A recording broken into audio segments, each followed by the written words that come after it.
521 इंसान का चेहरा, जानवर का दिल। लू मिंग ने उसे उठाया और शराब का घड़ा खोला। तुरंत ही एक तेज सुगंध उसकी नाक में घुस गई। यह वाकई अच्छी शराब है, लू मिंग ने मुस्कुराते हुए कहा। हाँ हाँ, बिल्कुल बढ़िया शराब है। आओ, पियो। हान मैन दिल खोलकर हंसा और उसने शराब के कुछ बड़े घूंट पी लिए। आना, मोसेन और मुलिन ने भी अपने शराब के घड़े उठाए और कुछ बड़े घूंट लिए। लू मिंग मुस्कुराया और उसने भी शराब का घड़ा उठा लिया। उसने कुछ बड़े घूंट लिए और शराब की मनमोहक सुगंध का आनंद लिया। वो खुद को रोक नहीं पाया और बोला, ये तो वाकई बढ़िया शराब है। वहीं दूसरी ओर याओ जुआन ने भी कुछ घूंट लिए और उसके गाल लाल हो गए। इसके बाद सभी ने भुने हुए राक्षसी जानवर का मांस फाड़कर निकाला और उसे फलों की शराब के साथ बड़े बड़े घूंटों में खाया और पिया। कुछ ही देर में शराब का घड़ा खाली हो गया, यहाँ तक कि याओ जुआन ने भी आधा घड़ा पी लिया था। उसका चेहरा लाल हो गया था और वह बेहद प्यारी लग रही थी। हानमान की आंखें मानो अपनी जगह से बाहर निकल आईं।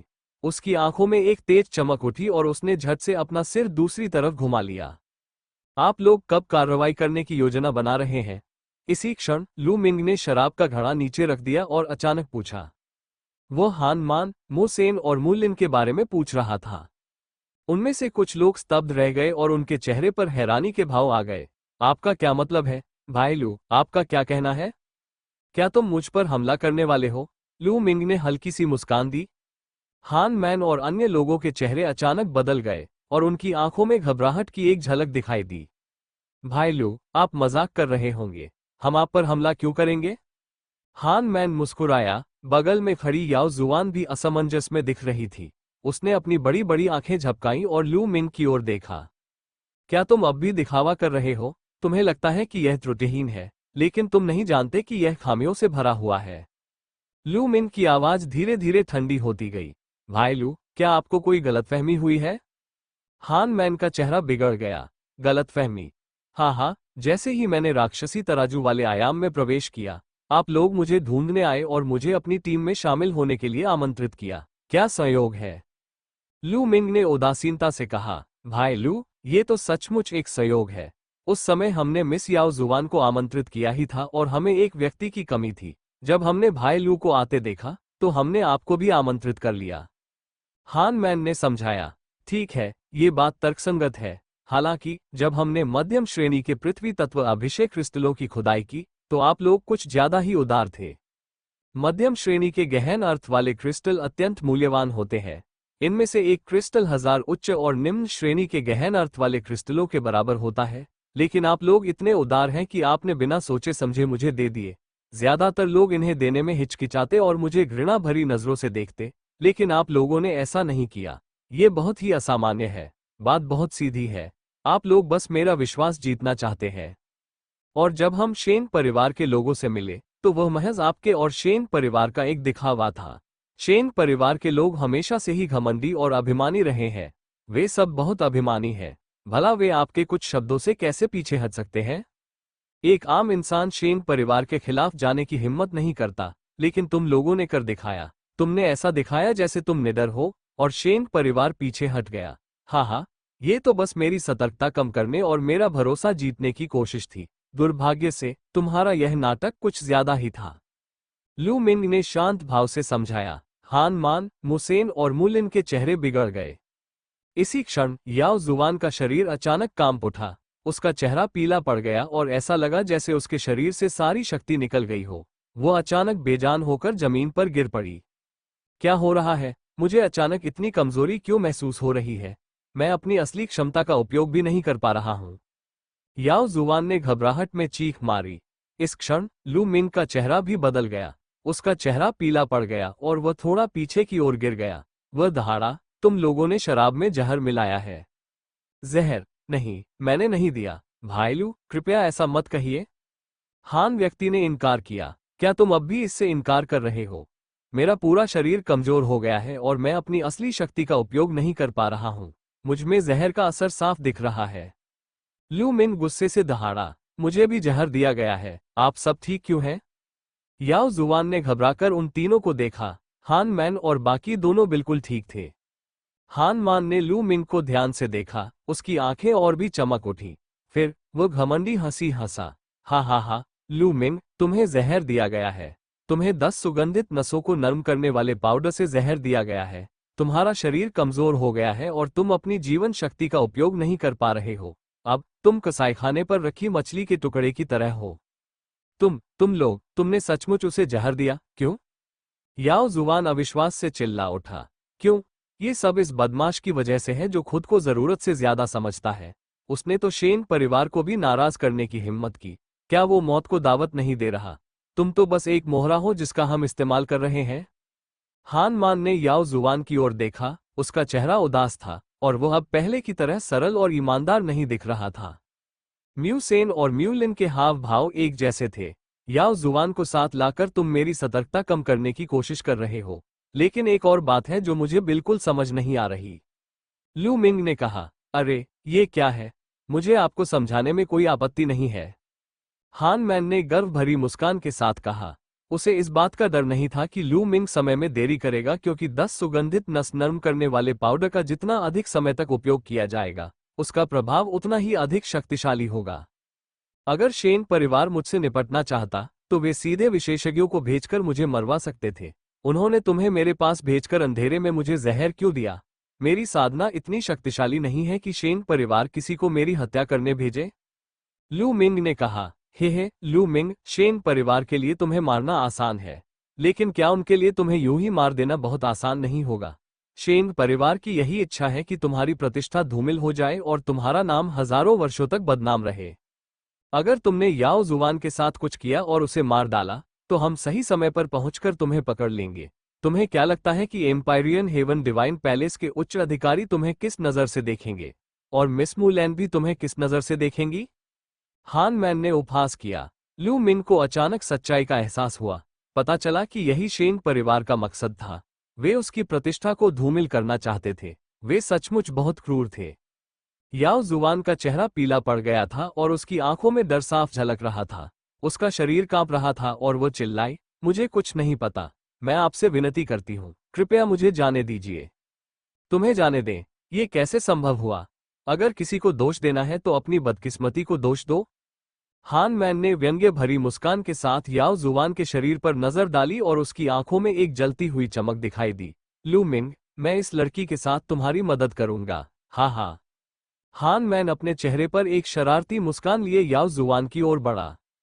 इधर मत आओ, जानवर। याओ जुवान का शरीर और भी अधिक कांपने लगा और उसकी आंखों से आंसू बहने लगे।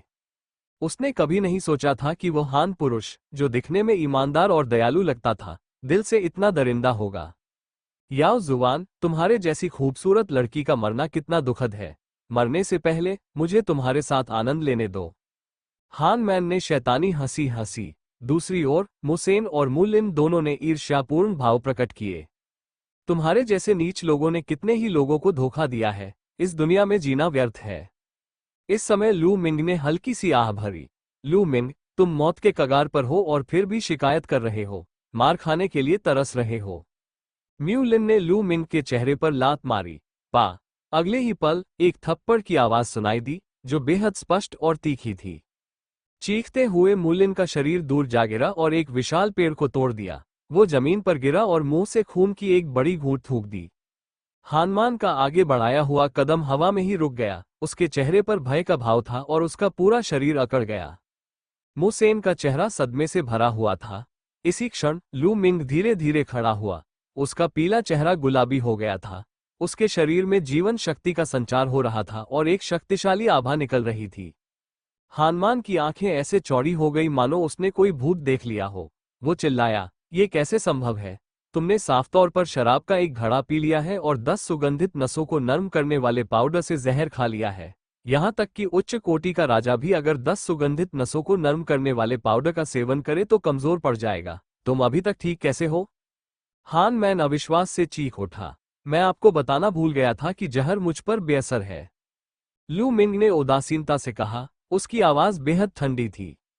उसमें 9 ड्रैगनों का वंश था, इसलिए वो अपने शरीर में प्रवेश करने वाले किसी भी जहर को खा सकता था।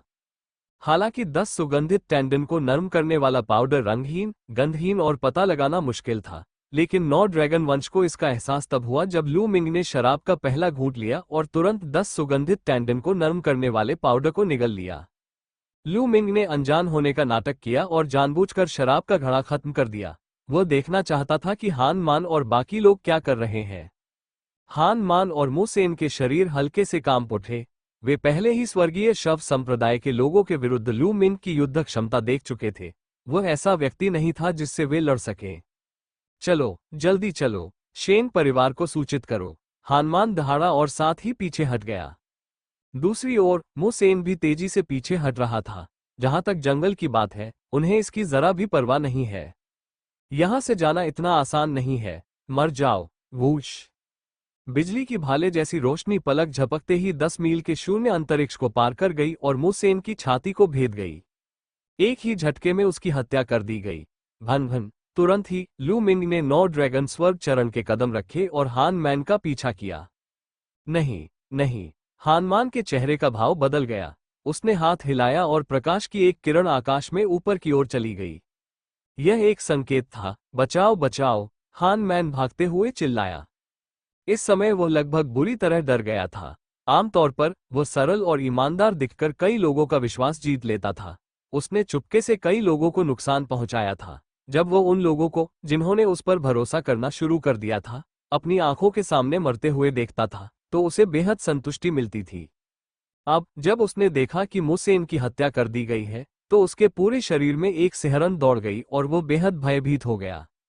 मरना। 9 ड्रैगनों के स्वर्ग में कदम रखने की गति इतनी तेज थी कि वो पलक झपकते ही हान मैन के पास पहुंच गया। नहीं, मुझे मत मारो, मुझे मत मारो, मदद करो। हान मैन ने बेतहाशा चिल्लाते हुए अपनी जान बचाने के लिए भागना शुरू कर दिया। लेकिन ये सब व्यर्थ था। भयानक बिजली के भाले ने हवा को चीरते हुए हानमान की छाती में एक बड़ा छेद कर दिया। नहीं, नहीं, मैं मरना नहीं चाहता। मुझे बचाओ, मुझे बचाओ। अपनी छाती में हुए विशाल छेद को देखकर हान मैन अभी भी जीवित था और वो डर से चीख उठा। उसकी आंखों में पछतावा झलक रहा था। अगर उन्हें पता होता कि ऐसा होगा, तो वे कभी भी शेन परिवार को लू मिंग से निपटने के लिए सहमत नहीं होते। दुर्भाग्यवश इस दुनिया में पछतावे की कोई दवा नहीं है। लू मिंग ने उसे ठंडे भाव से देखा। हा, लू मिंग, तुमने शेन परिवार को नाराज कर दिया है। अब तुम चैन से नहीं रह पाओगे। तुम्हें जल्द ही नीचे आकर मेरे साथ चलना ही पड़ेगा। मैं नीचे तुम्हारा इंतजार करूंगा। ये देखकर कि वो जीवित नहीं रहेगा, हान मैन ने पागलों की तरह शाप दिया। फिर उसकी जीवन शक्ति समाप्त हो गई और उसका शरीर जमीन पर गिर गया। लू मिंग की प्राण शक्ति उमड़ पड़ी और हान मान की भंडारण अंगूठी छीन ली गई। फिर भस्म करने वाली शक्ति फूट पड़ी और हान मान के रक्तसार को भस्म कर लिया। पलक झपकते ही वो मुलिन के बगल में प्रकट हो गया। मुलिन जब डर से चीख रहा था, तभी उसे चाकू मारकर मौत के घाट उतार दिया गया। Boom boom boom. इसी दौरान दूर से एक जोरदार गड़गड़ाहट की आवाज आई। यह मार्शल आर्टिस्टों के बहुत तेज उड़ने के कारण उत्पन्न ध्वनि विस्फोटों की आवाज थी। कुछ लोग आए थे और उनकी संख्या काफी अधिक थी, लगभग दर्जनों लोग थे। वे सभी विशेषज्ञ थे। 5 या 6 ऐसी आभाएं थीं जिनकी गहराई अथाह और सघनता अतुलनीय थी। शेन कबीले के लोग बहुत जल्दी आ गए। इसके अलावा वास्तव में 5 निचले स्तर के राजा भी हैं। लू मिंग की आंखें चमक उठी और उसका शरीर तेजी से आगे बढ़ा। उसने मुसेन का रक्तसार और भंडारण अंगूठी ले ली। मुझे बचाओ, मुझे बचाओ, याओ जुवान ने पुकारा। लू मिंग के चेहरे के भाव बदल गए और वह याओ जुवान के बगल में प्रकट हुई। उसने उसकी कमर पकड़ी और आकाश में उड़ गई, दूर तक विचरण करती हुई चली गई। याओ जुवान उसी की वजह से फंसी थी। लू मिंग का स्वभाव उसे अकेला छोड़ने का नहीं था। धिक्कार है, ये तो लू मिंग, हान मैन और बाकी निकम्मे लोग हैं। ये तो ऐसा भी नहीं कर सकते। इनका पीछा करो और इन्हें मार डालो। एक भयंकर दहाड़ सुनाई दी। पीछा करना। भनभनाहट। वूश। कम से कम 20 लोग तेज गति से लू मिंग का पीछा कर रहे थे। पवित्र वायु, पवित्र शक्ति, पवित्र पवन और पवित्र नदी। लू मिंग की आंखों में चमक आई और उसने भीड़ में कुछ परिचित चेहरे देखे। मैं अभी तुम्हारे साथ नहीं खेलूंगा, लेकिन एक बार मेरी साधना में सुधार हो जाए, तो मैं तुम में से किसी को भी नहीं छोड़ूंगा। लू मिंग ने ठंडी सांस ली और तुरंत 9 ड्रैगन स्वर्ग चरणों का प्रयोग किया। 9 ड्रैगनों के स्वर्ग में कदम रखने के साथ उसकी गति अविश्वसनीय रूप से तेज थी और वो पलक झपकते ही 100 मील की दूरी तय कर सकता था। कुछ ही क्षणों बाद शेन परिवार के लोग लू मिंग के साथ वहीं रह गए और गायब हो गए। लू मिंग रुका नहीं। वो लगभग 1 लाख मील तक उड़ता रहा, फिर उसे एक बेहद गुप्त भूमिगत गुफा मिली और वह उसमें प्रवेश कर गया। शेन परिवार के लोग लू मिंग से 1 लाख मील दूर जाकर रुक गए। उनका नेतृत्व संत जैड कर रहे थे। इस समय शेंगयू का चेहरा बेहद विकृत था। वह दहाड़ा, खोजो, हमें लू मिंग को ढूंढना ही होगा, ये कमीना। हाँ, तुरंत ही शेन परिवार के लगभग 20 प्रतिभाशाली लोग 5 टीमों में बंट गए। प्रत्येक टीम का नेतृत्व एक निचले स्तर के राजा ने किया। वे अलग अलग दिशाओं में फैल गए और पीछा करना जारी रखा। लू मिंग याओ जुआन को उठाकर एक भूमिगत गुफा में प्रवेश कर गया। लू भाई, मुझे नीचे उतार दो, याओ जुआन ने धीमी आवाज में पुकारा। ओह, लू मिंग ने सिर हिलाया और याओ जुआन को धीरे से नीचे उतार दिया। खांसी, मिस याओ जुआन, 10 सुगंधित नसों को मुलायम करने वाले पाउडर का असर 3 दिनों में खत्म हो जाएगा। आप अभी यहीं रुक सकती हैं और 3 दिन बाद खुद जा सकती हैं। लू मिंग ने कहा। तुम कहाँ जाना चाहते हो? याओ जुआन ने पूछा। बिल्कुल, मैं शेन परिवार का कचरा ढूंढ रहा हूं। लू मिंग ने ठंडी मुस्कान दी। शेन परिवार को ढूंढना है? याओ जुआन ने हैरानी से कहा। लू मिंग ने सच में शेन परिवार को ढूंढने की हिम्मत की। अब क्या उन्हें शेन परिवार से दूर नहीं रहना चाहिए? वो इसे समझ नहीं पाए। मिस याओ, अलविदा। लू मिंग ने मुट्ठी बांधी और भूमिगत गुफा से बाहर निकल गया। वह एक प्राचीन वृक्ष पर प्रकट हुआ। कुछ देर बाद लू मिंग को एक विचार आया और वो सर्वोच्च मंदिर में प्रकट हुआ। मुझे नहीं पता कि कितने आध्यात्मिक क्रिस्टल हैं, लेकिन इतने तो मेरे लिए मार्शल किंग क्षेत्र के तीसरे स्तर तक पहुंचने के लिए काफी होंगे। लू मिंग ने हान मान और अन्य 2 लोगों की भंडारण अंगूठियां निकाली और मन ही मन कुछ बुदबुदाया। तुरंत ही लू मिंग का दिमाग कुछ भंडारण रिंगों में डूब गया। लू मिंग को बाकी चीजों की परवाह नहीं थी। उसने सबसे पहले सभी बेहतरीन आध्यात्मिक क्रिस्टलों को निकाल लिया। हान मान, मुसेन और मूलिन के पास कुल मिलाकर लगभग 1 लाख उच्च गुणवत्ता वाले आध्यात्मिक क्रिस्टल थे। लू मिंग के पास मूल रूप से मौजूद 60,000 के अलावा अब उसके पास कुल 1,60,000 उच्च श्रेणी के आध्यात्मिक क्रिस्टल थे। सर्वोत्तम गुणवत्ता वाले 1,60,000 आध्यात्मिक क्रिस्टल मेरे लिए लेवल 3 मार्शल किंग क्षेत्र में प्रवेश करने के लिए पर्याप्त है। लू मिंग की आंखें चमक उठी। उसने अपना हाथ हिलाया और 20,000 उच्च श्रेणी के आध्यात्मिक क्रिस्टल हवा में तैरने लगे। बैंग बैंग बैंग, सभी 20,000 उच्च श्रेणी के आध्यात्मिक क्रिस्टल फट गए। लू मिंग ने 9 ड्रैगन रक्तरेखा को नियंत्रित किया और उन सभी उच्च श्रेणी के आध्यात्मिक क्रिस्टलों में मौजूद आध्यात्मिक ऊर्जा को आत्मसात कर लिया। इसके बाद उसने मार्शल किंग स्तर के तीसरे चरण में प्रवेश करना शुरू कर दिया। जल्द ही 20,000 बेहतरीन किस्म के स्पिरिट क्रिस्टल को परिष्कृत किया गया और लू मिंग ने उनमें से 20,000 और निकाल लिए। 20,000 और 20,000। बहुत जल्द ही लू मिंग ने कुल 1,20,000 उच्च श्रेणी के स्पिरिट क्रिस्टल को परिष्कृत कर लिया था। तोड़ना 120,000 सर्वोच्च आध्यात्मिक क्रिस्टलों से परिवर्तित महत्वपूर्ण सार अत्यंत विशाल और समृद्ध था। विशाल वास्तविक ऊर्जा उमड़ पड़ी और तीसरे स्तर के मार्शल किंग क्षेत्र की ओर बढ़ गई। धमाका। कुछ ही क्षण बाद एक जोरदार धमाका हुआ और लू मिंग के शरीर पर मौजूद आभा तेजी से फैल गई। वो मार्शल किंग क्षेत्र के तीसरे स्तर तक पहुंच चुका था। 1,20,000 उच्च श्रेणी के आध्यात्मिक क्रिस्टल खर्च करने के बाद लू मिंग की साधना अंततः मार्शल किंग क्षेत्र के तीसरे स्तर तक पहुंच गई और उसकी शक्ति में काफी वृद्धि हुई। जारी रखना। लू मिंग ने अंतिम 40,000 उच्च श्रेणी के स्पिरिट क्रिस्टल निकाले और अपनी साधना को बेहतर बनाने के लिए उन सभी को ग्रहण कर लिया। जल्द ही अंतिम 40,000 बेहतरीन स्पिरिट क्रिस्टल के टुकड़ों को लू मिंग के मूल तत्व में परिवर्तित कर दिया गया।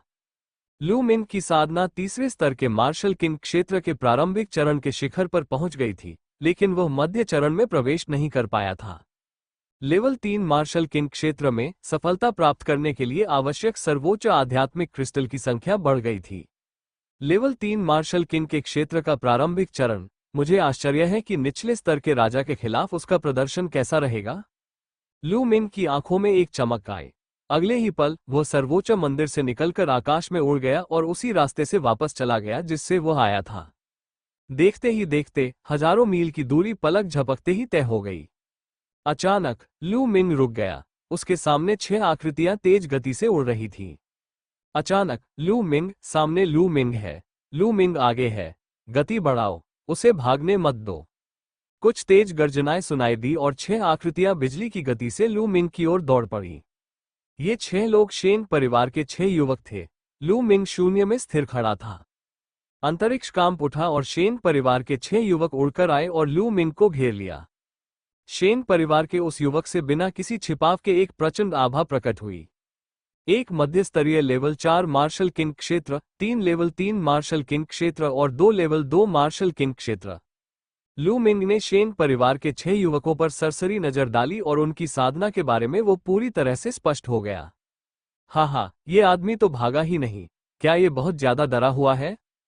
चाहे कुछ भी हो जाए, ये श्रेय हमारा है। शेन परिवार के कुछ युवक हंसे और लू मिंग को उपहासपूर्ण भाव से देखने लगे, मानो वे लू मिंग को अपनी इच्छा से नियंत्रित कर सकते हों। बाद में हमला करते समय सावधान रहना, यह आदमी सीधा सादा नहीं है। निचले स्तर के राजा ने भौहें चढ़ा ली। भाई कियांग, आपके रहते तो यह आदमी कुछ खास नहीं कर पाएगा। एक और युवक हंस पड़ा। लू मिंग की युद्ध क्षमता तो प्रबल थी, लेकिन फिर भी निचले स्तर के राजा से उसका कुछ अंतर था। वे काफी आश्वस्त थे। क्या तुम्हारी ये बकवास खत्म हो गई? अगर नहीं तो तुम मर जाओ। इसी क्षण लू मिंग ने बोलना शुरू किया। क्या? शेन परिवार के 6 युवक थोड़े स्तब्ध रह गए। धमाका! लू मिंग की साधना में विस्फोट हुआ और एक विशाल भाले की चमक फैल गई। भाले की चमक चारों दिशाओं में फैल गई। अच्छा नहीं है। उन 6 युवकों के चेहरे के भाव एकदम बदल गए। समूह के नेता, जो एक निम्न श्रेणी के राजा संत थे, ने एक भयानक आभा प्रकट की। उन्होंने अपनी तलवार से प्रहार किया और प्रथम स्तर की निम्न श्रेणी की पृथ्वी का विस्फोट हो गया। अन्य 5 युवकों ने भी अपनी पूरी ताकत का प्रदर्शन किया। ऐसा इसलिए हुआ क्योंकि लू मिंग के शॉट ने उन्हें खतरे का एहसास दिलाया। Boom boom boom! लगातार 6 धमाकों के बाद शेन परिवार के 5 युवक तोप के गोलों की तरह पीछे हटने पर मजबूर हो गए। शेन कियांग का शरीर भी कांप उठा। वो हवा में 9 कदम पीछे हटकर रुका। आपकी युद्ध क्षमता को देखते हुए ये कैसे संभव है? शेन कियांग की आंखों में अविश्वास झलक रहा था। क्या लू मिंग सचमुच एक ही वार में उसे पीछे हटने पर मजबूर कर सकता था? ये कैसे संभव था? यह निचले स्तर पर एक राजा स्तर का योद्धा था। शुरुआती किंग टियर तो बस ठीक ठाक है, मार डालो। लू मिंग ने ठंडे स्वर में चिल्लाते हुए एक कदम आगे बढ़ाया। उस कदम को उठाने के बाद लू मिंग की आकृति अचानक गायब हो गई। वो शेन कियांग की ओर नहीं, बल्कि अन्य 5 की ओर दौड़ा। अच्छा नहीं है, पीछे हटो, तुम लोग जल्दी पीछे हटो। शेन कियांग के चेहरे के भाव एकदम बदल गए। वो दहाड़ा और लू मिंग के पीछे उड़ गया। Whoosh whoosh! हालांकि लू मिंग की गति बहुत तेज थी। पलक झपकते ही वह तीसरे स्तर के मार्शल किंग क्षेत्र के 2 युवकों के सामने प्रकट हो गया। उसने उन दोनों की ओर भाले जैसी तेज रोशनी की 2 किरणें भेजी। आह आह! नहीं! वे दोनों सदमे में दहाड़ उठे और उसे रोकने के लिए अपनी पूरी ताकत लगा दी। हालांकि अब जबकि लू मिंग मार्शल किंग क्षेत्र के तीसरे स्तर पर पहुंच चुका था, तो वे भला उसका विरोध कैसे कर सकते थे? अंतर बहुत अधिक था। छी छी! 2 तेज भाले 2 लोगों के गले को भेदते हुए निकल गए। दोनों के शरीर से खून तेजी से बहने लगा और उनकी तुरंत मौत हो गई। विनाशकारी शक्ति अचानक प्रकट हुई और उनके रक्तसार को भस्म कर लिया। उसी समय लू मिंग ने अपनी मूल शक्ति का उपयोग करके उनके भंडारण छल्लों को इकट्ठा किया और उन्हें सर्वोच्च मंदिर में रख दिया। फिर पलक झपकते ही वह बाकी 3 लोगों की ओर दौड़ पड़ा। वे तीनों भयभीत होकर अपनी जान बचाने के लिए भागने लगे। हालांकि लू मिंग के 9 ड्रैगन स्वर्ग में कदम रखने की गति इतनी तेज थी कि वे बच नहीं पाए। लगातार 3 चीखों के साथ शेन परिवार के शेष 3 युवकों को लू मिंग ने मार डाला। बेशक लू मिंग भंडारण अंगूठी और रक्तसार को छोड़ने वाला नहीं था। धिक्कार है, तुमने शेन परिवार के नायक को मारने की हिम्मत कैसे की? लू मिंग, तुम्हें कोई नहीं बचा सकता। शेन कियांग ने शेन परिवार के 5 युवकों को मरते हुए देखकर हिस्टीरिया में चीख पुकार मचा दी। अब आपकी बारी है। लू मिंग ने शेन कियांग की ओर देखा। हाँ, अब भी मुझे मारना चाहते हो? मैं मानता हूं कि तुम्हारी युद्ध शक्ति वाकई बहुत ज्यादा है और मुझसे ज्यादा है, लेकिन बस थोड़ी सी ही। मैं यहां से जाने का पक्का इरादा कर चुका हूं, तो तुम मुझे यहां कैसे रोक सकते हो? लू मिंग, बस शेन परिवार के बदले का इंतजार करो। शेन कियांग ठंडी हंसी हंसा और पीछे हटने ही वाला था। मर जाओ! एक गोकुडो पथ पर हमला। लू मिंग का शरीर अजगर की तरह लहरा रहा था। वह भाले के साथ एक हो गया और उसने एक जबरदस्त हमला किया। ये प्रहार शून्य को भेदता हुआ पलक झपकते ही शेन कियांग के सामने प्रकट हो गया। शेन कियांग की पुतलियां तेजी से सिकुड़ गईं। लू मिंग की गोली ने उसे जानलेवा खतरे का आभास कराया। इसे ब्लॉक करो, इसे ब्लॉक करो! शेन कियांग ने अपने हृदय में गर्जना की और अपनी प्रथम स्तर की निम्न स्तरीय पृथ्वी अवधारणा को चरम सीमा तक प्रसारित किया। दुनिया में पृथ्वी की आध्यात्मिक ऊर्जा उग्र रूप से एकत्रित हुई और उसके सामने पत्थर की शिलाएं खड़ी हो गईं। पलक झपकते ही शेन कियांग ने 99 पत्थर की पट्टियां रख दी। पृथ्वी की अवधारणा रक्षा के क्षेत्र में सबसे कुशल थी।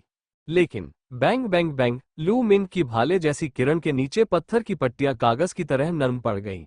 पलक झपकते ही 99 धमाके हुए और 99 पत्थर की पट्टियां छेद छेद हो गईं, जिससे आगे और पीछे से चमकदार छेद बन गए। छी! खून की रोशनी निकली और शेन कियांग की भौहों के बीच एक छेद दिखाई दिया। शेन कियांग की आंखें अविश्वास से भरी हुई थीं, जैसे कोई मरी हुई मछली की हो। उन्हें कभी उम्मीद नहीं थी कि जिस रक्षा प्रणाली पर उन्हें सबसे ज्यादा गर्व था, वो लू मिंग के हमले के सामने इतनी कमजोर और असुरक्षित साबित होगी। भन भन, जैसे ही उसने भाला अपने पास रखा, शेन कियांग की जीवन शक्ति पूरी तरह से समाप्त हो गई। चूंकि तुम मुझे मारना चाहते हो, तो तुम्हें मेरे हाथों मारे जाने के लिए भी तैयार रहना चाहिए। लू मिंग ने कुछ बुदबुदाया और शेन कियांग के रक्त का सार ग्रहण कर लिया। उसने अपनी भंडारण अंगूठी उतारी और वहां से चला गया। कुछ ही क्षणों बाद लू मिंग हजारों मील दूर प्रकट हुआ और सर्वोच्च मंदिर में प्रवेश कर गया। वो पालथी मारकर बैठ गया और रक्त के सार को शुद्ध करने लगा। इस दौरान लू मिंग ने जितना भी रक्त सार ग्रहण किया था, उसका उपयोग उसने अपनी 9 ड्रैगन रक्तरेखा को बेहतर बनाने के लिए किया। इसका कारण ये था कि लू मिंग की वर्तमान साधना के स्तर को देखते हुए, उससे कम या उसके समान साधना स्तर वाले योद्धाओं का रक्त सार उसकी साधना में ज्यादा सहायक नहीं होता। इसलिए बेहतर यही था कि वह अपनी रक्त नलिका के स्तर को बेहतर बनाने का भरसक प्रयास करे। परिष्कृत रक्त सार का उपयोग उसकी वंश परंपरा की गुणवत्ता बढ़ाने के लिए भी किया जा सकता है। 9 ड्रैगन वंश लू मिंग के सिर के ऊपर मंडरा रहा था। उसका घुमावदार शरीर रक्तमय प्रकाश से भरा हुआ था। 6 चांदी के चक्र चांदी के प्रकाश से जगमगा रहे थे और तेजस्वी प्रतीत हो रहे थे। आधे घंटे बाद रक्त के सार की शक्ति पूरी तरह से परिष्कृत हो चुकी थी। दुर्भाग्यवश उसकी 9 ड्रैगन वंश परंपरा अभी तक विकसित नहीं हुई थी। यह अभी भी राजा स्तर के 6ठे स्तर पर थी। लगभग मुझे ऐसा लगता है कि मैं बस थोड़ी सी दूरी पर हूं। लू मिंग की आंखें चमक उठी। उन्हें लगा कि 9 ड्रैगनों की उनकी वंश परंपरा उन्नति से बस कुछ ही कदम दूर है। चलिए देखते हैं कितने क्रिस्टल है। फिर लू मिंग ने शेन कियांग और शेन परिवार के अन्य 6 युवकों के भंडारण छल्ले निकाले और सभी बेहतरीन श्रेणी के आध्यात्मिक क्रिस्टलों को एक साथ ढेर कर दिया। 1,80,000 शेन परिवार के 6 युवकों की संग्रहण अंगूठियों में कुल 1,80,000 सर्वोच्च आध्यात्मिक क्रिस्टल थे। ठीक है, चलिए अपनी खेती को और बेहतर बनाते रहें।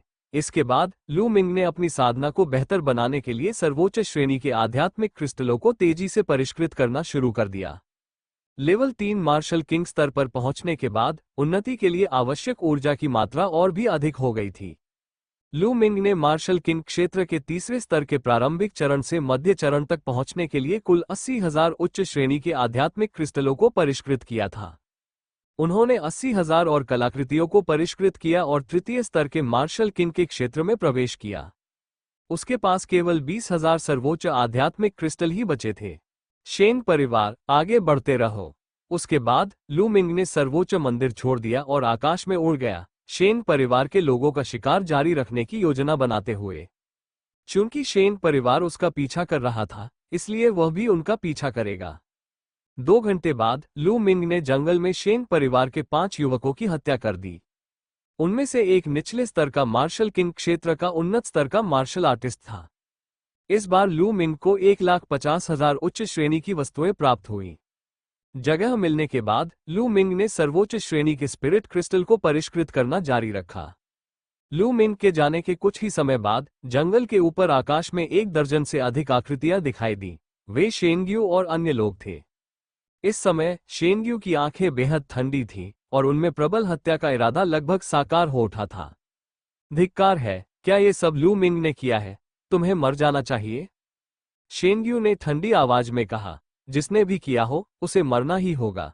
अब कुछ लोगों को बुलाओ और उन्हें चारा बनाकर दुश्मन को बाहर निकालो। तुम लोग मेरे पीछे आओ और आसपास घात लगाकर बैठ जाओ। फिर शेनग्यू ने आदेश दिया। फिर वे 12 लोग तितर बितर हो गए और आकाश में गायब हो गए। इस समय लू मिंग पूरी तरह से सर्वोच्च श्रेणी के स्पिरिट क्रिस्टल को परिष्कृत करने पर ध्यान केंद्रित कर रहा था। कुछ समय बाद 80,000 आध्यात्मिक क्रिस्टलों का और शोधन किया गया। लू मिंग की साधना मार्शल किंग स्तर के तीसरे शिखर तक पहुंच गई थी। इसके बाद लू मिंग ने शेष 7,000 आध्यात्मिक क्रिस्टलों का शोधन करके अपनी साधना को मार्शल किंग स्तर के तीसरे शिखर तक पहुंचाया। अगला कदम मार्शल किंग स्तर के चौथे शिखर तक पहुंचना था। एक बार जब वह लेवल 4 मार्शल किंग के स्तर पर पहुंच जाएगा तो वह निचले स्तर में एक किंग श्रेणी का योद्धा बन जाएगा। हालांकि उसे यह नहीं पता था कि निचले स्तर तक पहुंचने के लिए उसे कितने सर्वोच्च आध्यात्मिक क्रिस्टल की आवश्यकता होगी। शेन परिवार, आप मेरी जरूरत के सभी उच्च श्रेणी के आध्यात्मिक क्रिस्टल की व्यवस्था करने के लिए जिम्मेदार होंगे। लू मिंग के होठों पर एक ठंडी मुस्कान आ गई। फिर वह सर्वोच्च मंदिर से निकलकर शेन परिवार की तलाश में आकाश में उड़ गया। आधे घंटे बाद शेन परिवार, लू मिंग ने आगे की ओर देखा। उसके सामने शेन परिवार के 5 युवक आकाश में तेज गति से उड़ रहे थे। लू मिंग, ये लू मिंग है, उसे घेर लो, उसे भागने मत दो। शेन परिवार के 5 युवकों ने लू मिंग को घेर लिया। नेतृत्व कर रहा व्यक्ति शेंग जियांग था, जिसे लू मिंग जानता था। लू मिंग, अब तुम कहां भाग सकते हो? शेंग जियांग का चेहरा उदास था। भागूं? मैं क्यों भागूं? जब तुम लोग मुझे क्रिस्टल दे रहे हो तो मैं क्यों भागूं? लू मिंग ने हल्की सी मुस्कान दी। तुम्हारा इससे क्या मतलब है? शेंग जियांग की आंखें ठंडी पड़ गईं और उसके अंदर हत्या का भाव उमड़ आया। वो चिल्लाया, क्या तुमने ही उन 2 समूहों के लोगों को मारा है? लू मिंग मुस्कुराया लेकिन कुछ नहीं बोला। इसे मौन सहमति माना गया। धिक्कार है लू मिंग, तुमने ड्रैगन का पित्ताशय खा लिया है। शेन परिवार के इतने सारे वीरों को मारने की तुम्हारी हिम्मत कैसे हुई? मैं तुम्हें बता दूं, तुम्हें कोई नहीं बचा सकता। महल का मुखिया भी आगे आ जाए तो भी तुम मरोगे। शेंग जियांग गुस्से से दहाड़ उठा। तुम्हारा शेंग परिवार मुझे जान से मारने पर तुला हुआ है। क्या मैं पलटवार करके तुम्हारे हाथों मारे जाने का इंतजार नहीं कर सकता? कितनी हास्यास्पद बात है। अगर मैं तुम सबको मार डालूं तो किसे पता चलेगा कि मैंने ऐसा किया? लू मिंग ने ठंडी सांस ली। उसकी आंखों में हत्या का भाव झलक रहा था। लू मिंग, तुम किसे मार सकते हो? इसी समय आकाश में एक भयंकर गर्जना सुनाई दी। आकाश में बहुत ऊपर बादलों में हवा के टूटने की आवाज गूंजी और 12 आकृतियां प्रकट हुई। नेता सेंट जैड थे और उनके बगल में एक निचले स्तर का राजा था जो चौथे स्तर का मार्शल किंग क्षेत्र का विशेषज्ञ था। उनके पीछे पवित्र आकाश, पवित्र शक्ति और पवित्र वायु सभी उनके बीच मौजूद थे। लोगों का एक समूह चारों दिशाओं में फैल गया और लू मिंग के भागने के सभी रास्ते अवरुद्ध कर दिए। लू मिंग की निगाहें थोड़ी बदल गईं। तो तुम मुझे बाहर निकालने की कोशिश कर रहे हो? अब जानने का कोई फायदा नहीं। इस बार मैं तुम्हें भागने नहीं दूंगा। शेंग्यू की आंखों में हत्या का भाव भरा हुआ था और उससे एक भयानक आभा निकल रही थी। लेवल 5 मार्शल किंग क्षेत्र का शिखर। लू मिंग की निगाहें अत्यंत गंभीर हो गईं। लेवल 3 और लेवल 4 मार्शल किंग के स्तर में मामूली अंतर था। हालांकि साधना में एक स्तर का अंतर था, लेकिन युद्ध शक्ति में कम से कम 2 स्तर का अंतर था। जहां तक लेवल 5 मार्शल किंग क्षेत्र के शिखर की बात है, यह निर्विवाद था कि वह और भी अधिक शक्तिशाली था और लू मिंग उसे हरा नहीं सकता था। तुम लोग मिलकर एक ऐसी रणनीति बनाओ जिससे वह भाग न सके। मैं उसे मार डालूंगा। तुम तो मौत को दावत दे रहे हो। शेंग्यू ने अभी आदेश दिया ही था कि वह अपनी बात पूरी कर पाता, तभी वो दहाड़ उठा। ऐसा इसलिए हुआ क्योंकि लू मिंग ने अचानक कोई कदम उठा लिया था। वूश वूश, भाले की चमक हवा में फैल गई। कुल मिलाकर 10 से अधिक भाले की चमक ने शेन परिवार के 10 से अधिक युवकों पर वार किया। लू मिंग की वर्तमान साधना मार्शल किंग स्तर के तीसरे स्तर के शिखर पर है, इसलिए मार्शल किंग स्तर से नीचे का कोई भी व्यक्ति उसके भयंकर हमलों का सामना नहीं कर सकता। भले ही शेन परिवार के सभी युवा बचाव के लिए तैयार थे, फिर भी यह पर्याप्त नहीं था। छी छी, चारों ओर खून फैल गया और चीखें सुनाई देने लगी। पलक झपकते ही शेन परिवार के 10 युवक भाले की तेज रोशनी से भेद दिए गए और चीखते हुए जमीन पर गिर पड़े। उनमें संत पवन और संत शक्ति शामिल थे। दूसरी ओर शेन कोम की साधना शक्ति कमजोर होने के कारण वो पहले पीछे खड़ा था और इस तरह बच निकलने में कामयाब रहा। हालांकि इस समय उसका चेहरा पीला पड़ गया था और उसका शरीर लगातार कांप रहा था। शेन परिवार के 10 प्रतिभाशाली सदस्यों को, जो उससे कहीं अधिक शक्तिशाली थे, मरते हुए देखकर शेन कोम इतना भयभीत हो गया कि उसकी पैंट गीली होने वाली थी। वो घबराकर पीछे हट गया। अरे यार, मर जाओ, मर जाओ, मर जा। सन जेड ने उन्माद में दहाड़ लगाई और उसके शरीर से एक भयानक आभा फूट पड़ी। एक निर्मल और भयानक तलवार की रोशनी ने लू मिंग पर प्रहार किया। क्लैंग! लू मिंग ने अपने लंबे भाले से उसे रोक दिया, लेकिन तलवार से उसे चोट लगी और उसका शरीर कांप उठा। मारो, मारो! सेंट जेड तलवार को बढ़त प्राप्त थी। उसके पीछे से निकलती हुई तलवार एक तूफान की तरह लू मिंग की ओर बढ़ी और उसे पूरी तरह से डुबो दिया। लू मिंग को भागने का मौका भी नहीं मिला। True dragon strike! लू मिंग ने अपना भाला आगे बढ़ाया और एक त्रिरंगी असली ड्रैगन प्रकट हुआ। हालांकि संत जेड की तलवार की चमक से वो तुरंत तितर-बितर हो गया। संत जेड हमेशा से ही असाधारण प्रतिभा के धनी थे और युद्ध शक्ति के मामले में एक लेवल 5 मार्शल किंग एक लेवल 3 मार्शल किंग से 3 स्तर ऊपर था। लू मिंग उनके सामने बिल्कुल भी टिक नहीं सकता था और नुकसान में था। मारना, मारना! शेंग जियांग और एक अन्य शीर्ष लेवल 4 मार्शल किंग क्षेत्र के विशेषज्ञ ने लू मिंग को घेर लिया। वे दोनों मार्शल किंग स्तर के चौथे शिखर पर पहुंचे हुए प्रतिभाशाली योद्धा थे। जब वे अपनी पूरी शक्ति का प्रदर्शन करते थे तो उनकी युद्ध क्षमता अत्यंत भयावह होती थी। वे लू मिंग के लिए जानलेवा खतरा थे। उन तीनों के एक साथ काम करने के कारण लू मिंग हमलों के तूफान से पूरी तरह से अभिभूत हो गया। 9 ड्रैगन वंश भक्षण करो। दूसरी वंश परंपरा सक्रिय करो। लू मिंग भी अपनी पूरी ताकत लगा रहा था, अपने सभी साधनों का इस्तेमाल कर रहा था। गर्जन! 9 ड्रैगनों की वंश परंपरा गर्जना हुई और उनकी विनाशकारी शक्ति फूट पड़ी। इससे तीनों लोगों के चेहरे थोड़े बदल गए, क्योंकि उन्होंने अपने शरीर में रक्त की शक्ति में उतार चढ़ाव महसूस किया। स्वाभाविक रूप से उनकी युद्ध क्षमता भी कम हो गई थी। अगर ऐसा न होता तो लू मिंग इसका सामना नहीं कर पाता। हम क्या करें? हम इस तरह से आगे नहीं बढ़ सकते। लू मिंग के दिमाग में तरह तरह के विचार चल रहे थे। इस समय यदि लू मिंग चरम प्रहार का प्रयोग करे तो उसे विश्वास था कि वो चौथे स्तर के मार्शल किंग क्षेत्र के 2 मार्शल आर्टिस्टों में से एक को मार सकता है। हालांकि चरम प्रहार का प्रयोग करने के लिए उसे अपनी अधिकांश शक्ति एक ही क्षण में लगानी होगी और इस प्रक्रिया में वो कुछ समय के लिए कमजोर हो जाएगा। ये कुछ ही सांसों तक चल सकता है, लेकिन फिर भी यह घातक होगा। संत जेड जैसी शख्सियत कभी भी किसी अफसर को हाथ से जाने नहीं देती। यदि वो सेंट जेड पर अत्यधिक प्रहार करता तो लू मिंग को विश्वास नहीं था कि वह उसे मार पाएगा। आखिरकार अंतर बहुत बड़ा था। मरो, लू मिंग, मरो! दूर से शेन कोंग गुर्राया और उसके चेहरे पर खुशी का भाव दिखाई दिया। चाहे वो कितना भी प्रतिभाशाली क्यों ना हो, अगर उसने शेन परिवार को नाराज करने की हिम्मत की तो उसे मरना ही था। धमाका, धमाका! लू मिंग ने अपनी पूरी ताकत से लड़ते हुए लगातार 10 से अधिक वार रोके। उसका शरीर कांप रहा था और उसकी ऊर्जा और रक्त में उबाल आ रहा था। वह लापरवाह था और उसकी पीठ में चाकू लग गया, जिससे खून बहने लगा। डंडन तोड़ दो! लू मिंग ने अचानक डंडान को थपथपाया। भन भन! ये तेजी से चमकने लगा और फैलने लगा। सेंट जेड की ओर उड़ते हुए गया और सीधे उससे टकरा गया।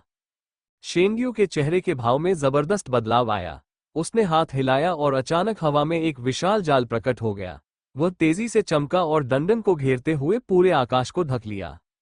जाहिर है, डंडन को उम्मीद नहीं थी कि दूसरा पक्ष अचानक एक बड़ा जाल फेंक देगा। वह पीछे हटना चाहती थी, लेकिन बहुत देर हो चुकी थी और वह बड़े जाल में फंस गई। डंडन इधर उधर भागती रही, लेकिन एक पल के लिए वह बाहर नहीं निकल पाए। लू मिंग का चेहरा बदल गया। उसे उम्मीद नहीं थी कि दूसरा पक्ष इतना बड़ा जाल निकालेगा और डंडन को इतने बड़े जाल में जकड़ लेगा। डंडन ऊर्जा से संबंधित किसी भी चीज से नहीं डरती थी, लेकिन वह भौतिक चीजों में जल्दबाजी नहीं कर सकती थी। हाँ, देखते हैं तुम्हारे पास और क्या क्या तरकीबें हैं, मर जाओ! शेंग्यू जोर से हंस पड़ी। दरअसल वो बेहद हैरान था। यह अविश्वसनीय था कि लू मिंग उन तीनों के इतने सारे हमलों को झेल सका। सबसे ज्यादा सदमे में शेंग जियांग ही थी। इससे पहले जब लू मिंग तियानक्सुआन शहर में पहुंचा ही था, तब उसने लू मिंग पर हमला किया था। उस समय हालांकि लू मिंग कमजोर नहीं था, फिर भी उससे मुकाबला करने के लिए उसे काफी लंबा सफर तय करना था। लेकिन अब लू मिंग की युद्ध क्षमता उससे कहीं अधिक हो चुकी थी। ये कैसे संभव हुआ? कितना समय बीत गया? ये बहुत ही भयानक था। मार डालो, हमें इस छोटे कमीने को, इस राक्षस को मारना ही होगा। शेंगजियांग के दिल में दहाड़ उठी और उसके हमले और भी भयंकर हो गए। छी! लू मिंग की छाती पर चोट लगी और खून तेजी से बहने लगा। क्या तुम मुझे मारना चाहते हो? सपने देखते रहो। लू मिंग दहाड़ा, उसकी आंखों में निर्मम भाव झलक रहा था। भन भन लंबा भाला कांप उठा और लू मिंग की सारी शक्ति भाले की ओर उमड़ पड़ी। अपने शरीर को मोड़ते हुए उसकी रीढ़ की हड्डी ने भाले को अजगर की तरह धकेल दिया, जिससे वो एक प्रकाशमान भाले में बदल गया और पवित्र नदी की ओर तेजी से बढ़ गया। एक भीषण हड़ताल, अब उसके पास अपनी जान जोखिम में डालने के अलावा कोई चारा नहीं था। वुश, गोकुडो पथ का हमला हर चीज को भेद सकता है। शेंगजियान को तुरंत पूरे शरीर में ठंडक महसूस हुई और उसके बाल खड़े हो गए, मानो मृत्यु का देवता उसकी ओर आ रहा हो। पीछे हटो, पीछे हटो, पीछे हटो, शेंगजियान दहाड़ते हुए हताशा में पीछे हट गया।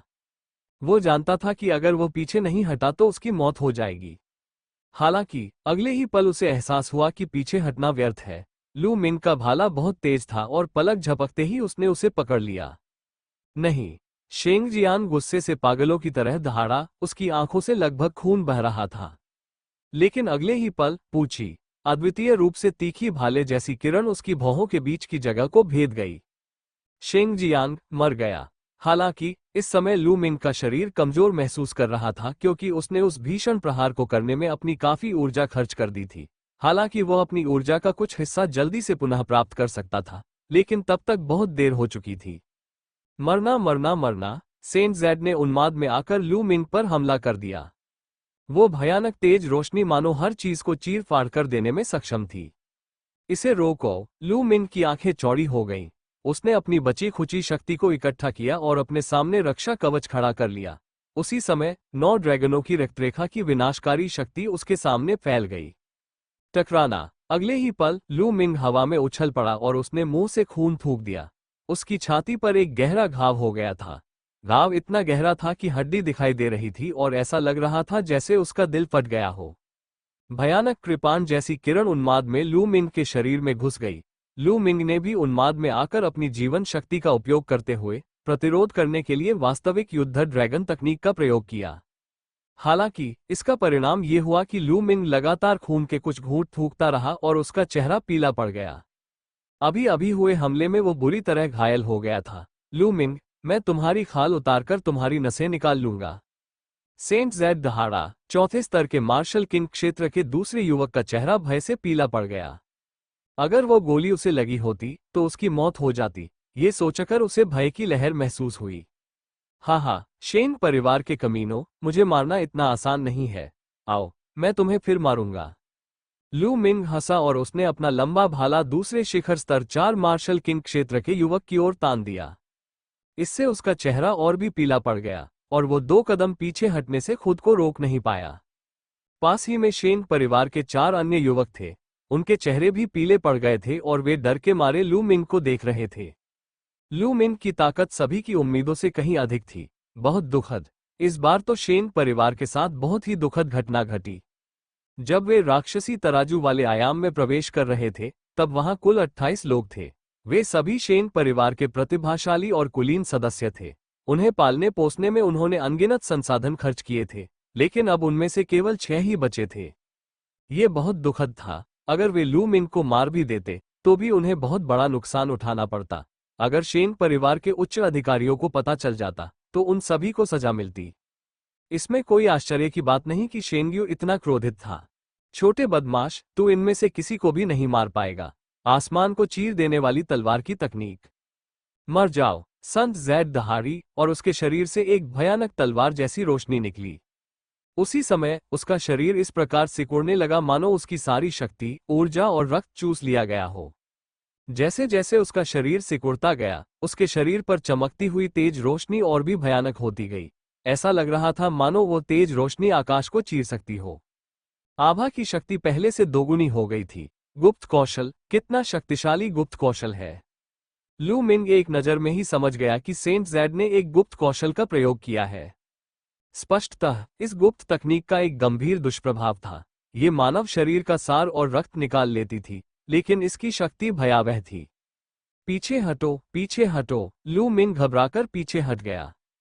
उन्हें एक जानलेवा संकट का सामना करना पड़ा। अपनी मौजूदा चोटों के कारण उनके लिए 9 ड्रैगन स्वर्ग यात्रा के चरणों का उपयोग करना भी असंभव था। यदि लू मिंग 9 ड्रैगन स्वर्ग चरणों का उपयोग करता तो आकाश और पृथ्वी से आने वाला भयानक दबाव संभवतः उसके हृदय को कुचल देता। घाव इतना गहरा था कि उसका दिल लगभग बाहर निकल आया था। वो केवल पीछे हट सकता था। मारना, मर जा। शेनग्यू दहाड़ा। वो और तलवार मानो एक हो गए, एक भयानक प्रकाश में परिवर्तित हो गए। ये प्रकाश शून्य को भेदता हुआ लू मिंग के सामने प्रकट हुआ और उसके सिर पर वार किया। लू मिंग ने अपने लंबे भाले का इस्तेमाल करके ऊपर से हो रहे हमले को रोका। क्लैंग, राक्षस वश में करने वाला भाला तेजी से चलने लगा। लू मिंग ने महसूस किया कि एक भयानक शक्ति उस भाले से टकराई, जिससे वो तेजी से कांपने लगा। उस भयानक शक्ति ने लू मिंग की भुजाओं को सुन्न कर दिया और वो भाले को पकड़ नहीं पा रहा था। वुश, राक्षस को वश में करने वाला भाला हवा में उड़ गया। सेंट जेड की तलवार की रोशनी लगातार लू मिंग के सिर पर वार करती रही। इसे रोको, लू मिंग दहाड़ा। उसकी आंखें खून से लाल थीं और उसने अपनी पूरी ताकत झोंक दी। उनके बाएं हाथ में 9 ड्रैगन वंश की विनाशकारी शक्ति समाहित थी और उनके दाहिने हाथ में दूसरे वंश की शक्ति, साथ ही तीनों इच्छाएं उनके हाथों में एकीकृत थीं। टकराना, लू मिंग ने अपने हाथ जोड़कर सेंट जेड की तलवार पकड़ ली। धमाका, उस भयानक बल के कारण लू मिंग धड़ाम से जमीन पर गिर पड़ा। धमाका, लू मिंग ने जैसे ही जमीन पर कदम रखा, धरती से एक जोरदार गर्जना हुई। जमीन लहर की तरह जोर से हिल रही थी। 5 मील के दायरे में तूफान ने जमीन को तहस नहस कर दिया। लू मिंग की हथेली में अभी भी सेंट जेड की तलवार थी। मरना, सेंट जेड दहाड़ा और तलवार की चमक फैल गई। तलवार में एक भयानक शक्ति थी और उसने लू मिंग पर वार किया। लू मिंग की हथेलियों ने कृपाण को कसकर पकड़ लिया और उससे सचमुच एक सरसराहट की आवाज निकली और 4 रंगों की चिंगारियां निकली। दुर्भाग्यवश अंत में वो उसे पकड़ नहीं सका। तलवार अभी भी लू मिंग के सिर की ओर बढ़ रही थी। क्या मैं यहीं मरने वाला हूं? लू मिंग के मन में एक विचार आया। नहीं, नहीं, मैं मर नहीं सकता। लू मिंग मन ही मन दहाड़ उठा। इसी क्षण लू मिंग की भौहों के बीच का हिस्सा अचानक प्रकाश की किरणों से चमक उठा और बिजली की लकीरें चारों ओर तैरने लगीं। ये है बिजली का कड़ाहा। लू मिंग के मन में एक विचार आया। जब से लू मिंग को बिजली का कड़ाहा मिला था, तब से वो उसके मन में सुप्त अवस्था में था। उसमें कोई हलचल नहीं थी। अब जिस क्षण लू मिंग जीवन और मृत्यु के बीच फंसा हुआ था, उसी क्षण बिजली का कड़ाहा आखिरकार हिल उठा। इस समय लू मिंग बिजली के कुंड से संवाद स्थापित करने में सक्षम प्रतीत हो रहा था, मानो उसका एक क्षणिक मन बिजली के कुंड से जुड़ गया हो। वो किसी भी समय बिजली के कुंड को नियंत्रित कर सकता था और घातक हमला कर सकता था। मारना, बिना किसी झिझक के लू मिंग ने बिजली के कड़ाहे को नियंत्रित किया और उसे बाहर की ओर विस्फोटित कर दिया। भन भन, उसकी चेतना के सागर में गरजते हुए बर्तन से ऐसी ध्वनि निकली मानो दुनिया फट रही हो। फिर वो उड़ गया। उसी समय बिजली के कुंड से एक भयानक खिंचाव बल उत्पन्न हुआ। उस क्षण लू मिंग की वास्तविक जीवन शक्ति और सार ऊर्जा पूरी तरह से बिजली के कुंड द्वारा अवशोषित कर ली गई। अपने मूल तत्व और सार के अलावा लू मिंग को यह भी महसूस हुआ कि उसके जीवन सार का एक हिस्सा बिजली के कड़ाहे द्वारा अवशोषित कर लिया गया था। जीवन का सार जीवन काल को दर्शाता है। दूसरे शब्दों में कहें तो लू मिंग की जीवन शक्ति भी बिजली के कुंड में समाहित हो गई थी। धमाका, लू मिंग के मूल तत्व, सार और जीवन शक्ति को अवशोषित करने के बाद बिजली का कड़ाहा उसकी भौहों के बीच की जगह से बाहर निकल आया। क्लैंग, थंडर कड़ाही के प्रकोप से सेंट जेड की तलवार राख में बदल गई। सेंट जेड बुरी तरह हिल गई और उसके मुंह से खून निकल आया। वो हजारों मीटर दूर जा गिरी। भन भन, बिजली का वो विशाल गोला आकाश में उड़ गया और पहाड़ जितना बड़ा हो गया। गरज उठी मानो स्वर्ग की शक्ति का विस्फोट हो रहा हो। फिर वज्रपात का पात्र नीचे की ओर दबा। अनंत बिजली ने शेन परिवार के सभी शिष्यों को घेर लिया। भागो भागो भागो, संत जेड दहाड़ते हुए बेताब होकर भाग गया। दौड़ो दौड़ो, शेन कोंग और बाकी लोगों ने भी ऐसा ही किया। वे अपनी पूरी ताकत से भाग निकले। उस समय वे बेहद भयभीत थे।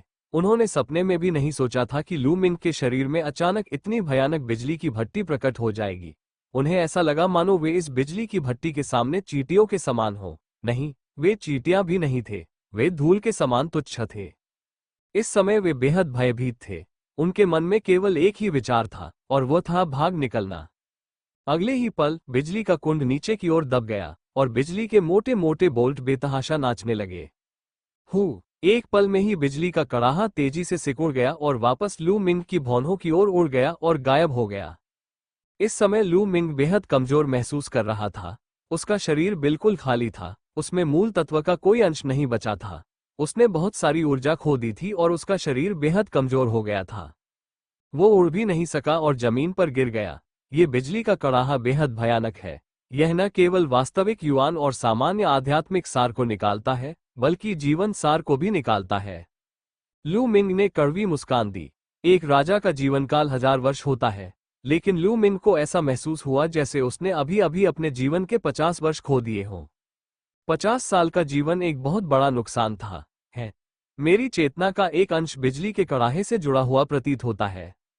लू मिंग का दिल हिल उठा। उसे एहसास हुआ कि उसकी चेतना का एक अंश बिजली के कड़ाहे से जुड़ा हो सकता है।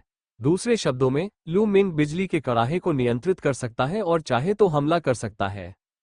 हालांकि अगले ही पल लू मिंग ने कड़वी मुस्कान के साथ अपना सिर हिलाया।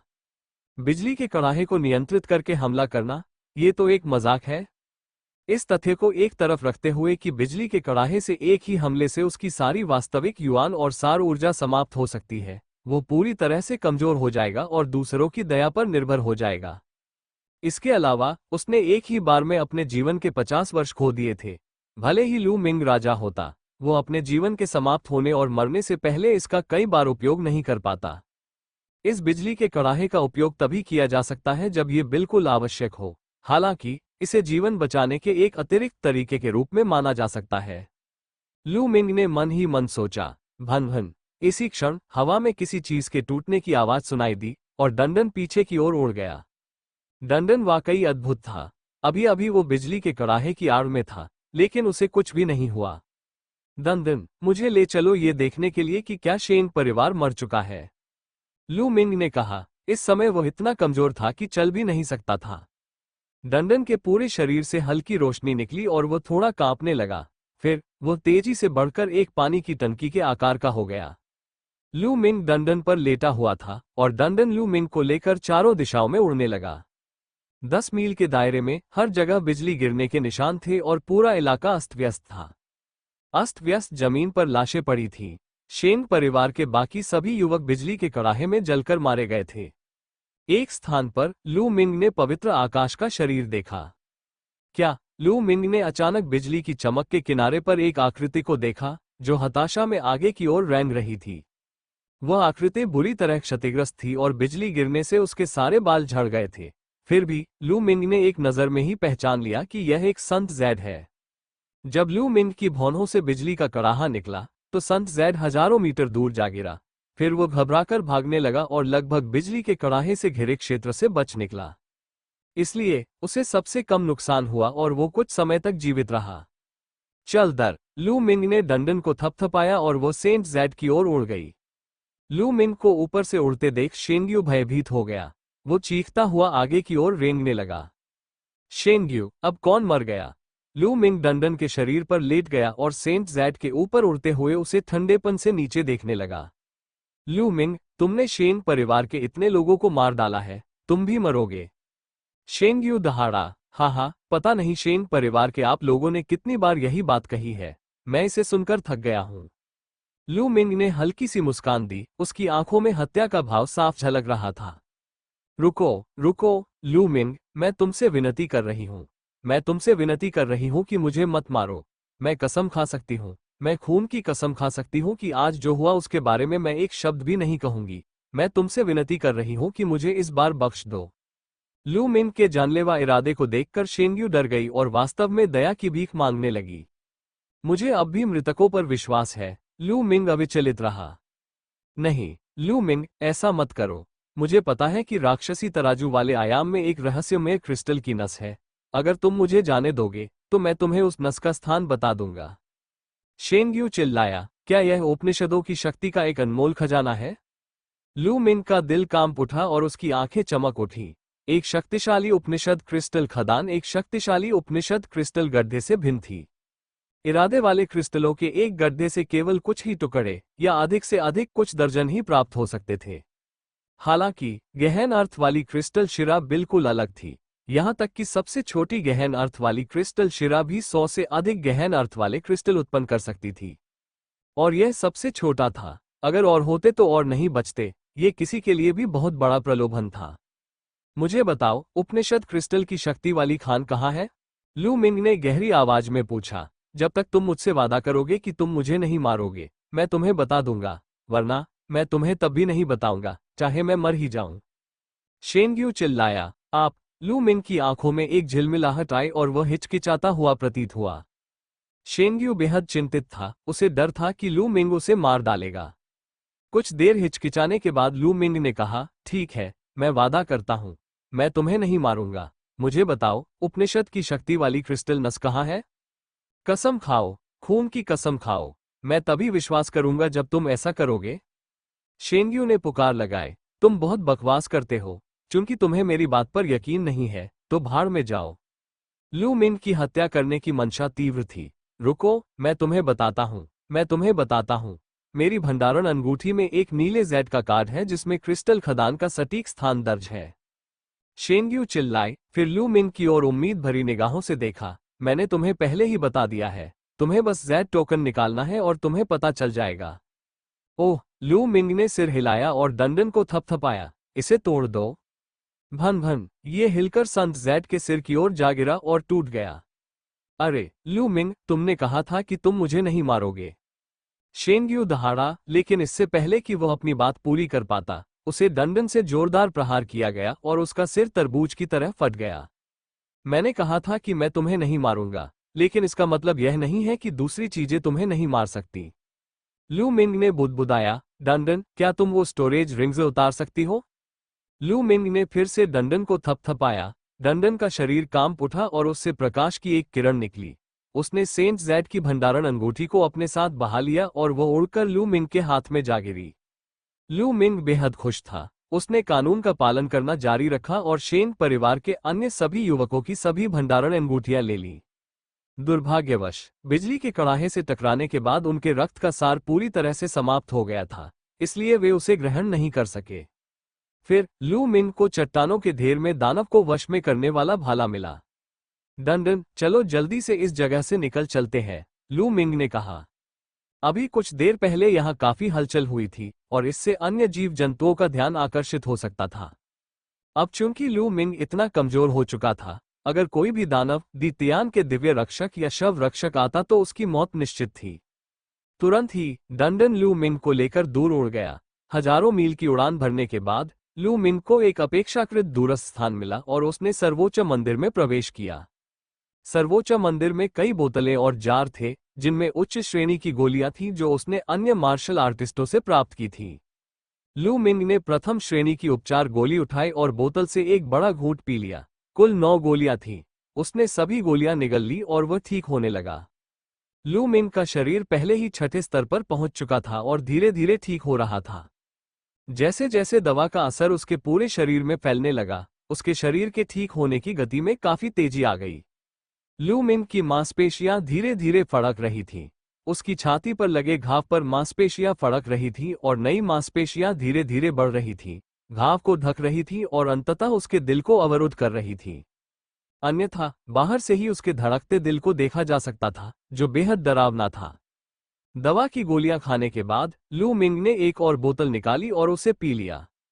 1 घंटे बाद लू मिंग ने राहत की एक लंबी सांस ली। उसकी चोटें आखिरकार स्थिर हो गई थीं। इस बार तो वाकई बहुत खतरनाक था, लू मिंग ने आह भरी। सच कहूं तो इस बार यह उनकी उम्मीदों से कहीं बढ़कर था। अधिक सर्वोच्च आध्यात्मिक क्रिस्टल प्राप्त करने और चौथे स्तर के मार्शल किंग क्षेत्र में पहुंचने के बाद वो सेंट जेड को मारना चाहता था। उन्हें सेंट जेड द्वारा घात लगाकर हमला किए जाने की उम्मीद नहीं थी। इसके अलावा महत्वपूर्ण बात यह थी कि सेंट जेड के शरीर पर वास्तव में एक जालनुमा आध्यात्मिक हथियार था, जिसने डंडन का पूरी तरह से प्रतिकार किया और उसके प्रभाव को खत्म कर दिया। अन्यथा डंडन की मौजूदगी में लू मिंग भी घेराबंदी तोड़ सकता था। इसी वजह से लू मिंग अभूतपूर्व खतरे में था और सेंट जेड द्वारा लगभग 2 हिस्सों में काट दिया गया था। अगर बिजली के उस कड़ाहे की वजह से ऐसा न होता तो वो सचमुच मर जाता। लू मिंग ने अनुमान लगाया कि थंडर काल्ड्रॉन ने उसे अस्थायी आश्रय के रूप में लिया था। वह नहीं चाहता था कि लू मिंग मरे, इसलिए उसने नाजुक समय में उसकी मदद की। भविष्य में मुझे और अधिक सावधान रहना चाहिए। मैं लापरवाह नहीं हो सकता और न ही दूसरों को कम आंक सकता हूं। लू मिंग ने मन ही मन सोचा। इसके कुछ समय बाद ही उन्होंने ठीक होने के लिए असली युद्ध ड्रैगन तकनीक का प्रचार करना शुरू कर दिया। अब लू मिंग का शरीर पूरी तरह से खाली था, उसमें मूलभूत तत्वों का कोई निशान नहीं था। उसके दांतियान में मौजूद ची चक्रवात का परिसंचरण पूरी तरह से रुक गया था और वह स्थिर हो गया था। लू मिंग ने लगातार वास्तविक युद्ध ड्रैगन तकनीक का प्रयोग किया, लेकिन ची चक्रवात गतिहीन ही रहा। हालांकि लू मिंग रुका नहीं, उसने असली युद्ध ड्रैगन तकनीक का अभ्यास जारी रखा। 1 घंटे बाद लू मिंग के अथक प्रयासों से चक्रवात आखिरकार हिलने लगा और धीरे धीरे घूमने लगा। धीरे धीरे उस भंवर से सार तत्व की एक हल्की सी धारा उत्पन्न हुई। ये लू मिंग की नसों से होकर गुजरी और उसके पूरे शरीर में फैल गई। ठीक है, अगर उसमें थोड़ी सी भी सच्ची भावना झलकती तो चीजें बहुत आसान हो जाती। लू मिंग ने उच्च श्रेणी के आध्यात्मिक क्रिस्टलों का एक ढेर निकाला और अपनी रिकवरी में तेजी लाने के लिए उनमें मौजूद आध्यात्मिक ऊर्जा को अवशोषित करना शुरू कर दिया। बस इसी तरह लू मिंग ने अपनी चोटों को ठीक करते हुए अपनी मूल क्षमता को पुनः प्राप्त कर लिया। पलक झपकते ही 3 दिन बीत गए। 3 दिन बाद लू मिंग की हालत पूरी तरह से सुधर गई थी। उसके शरीर पर लगे घाव भी ठीक हो गए थे। बेशक उनके द्वारा खोए गए जीवन के 50 वर्ष वापस नहीं लाए जा सकते थे।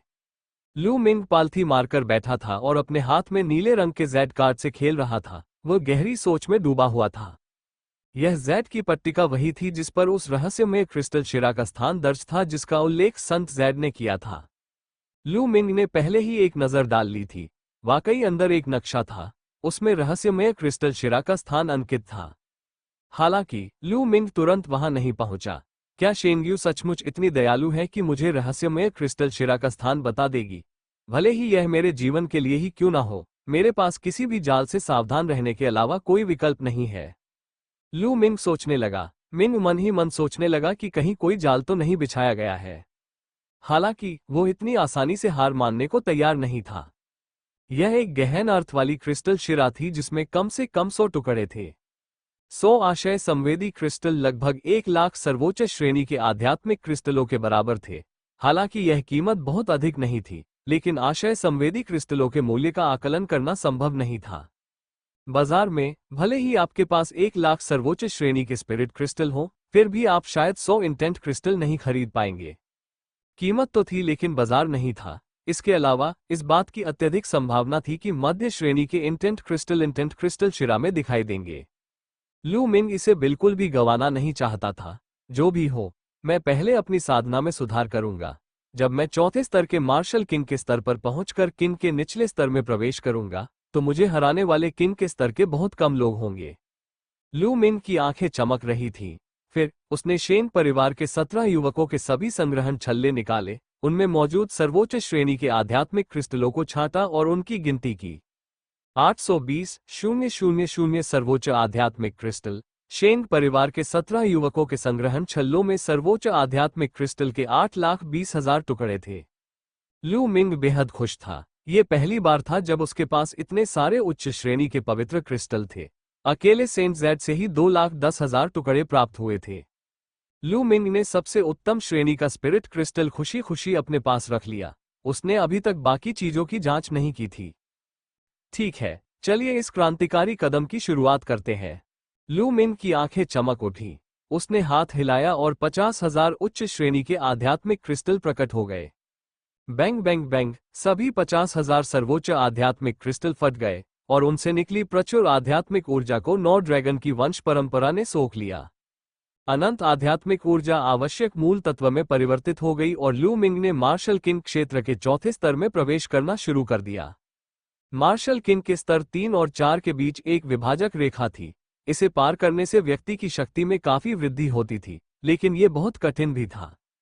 50,000 बेहतरीन आध्यात्मिक क्रिस्टल भी काफी नहीं थे। लू मिंग ने 50,000 और क्रिस्टल निकाले। इस तरह 50,000 के बाद 50,000 की संख्या में लू मिंग ने कुल मिलाकर 2,50,000 उच्च श्रेणी के आध्यात्मिक क्रिस्टल खा लिए थे। धमाका धमाका। इस समय लू मिंग के शरीर से लगातार गड़गड़ाहट की आवाजें आ रही थीं।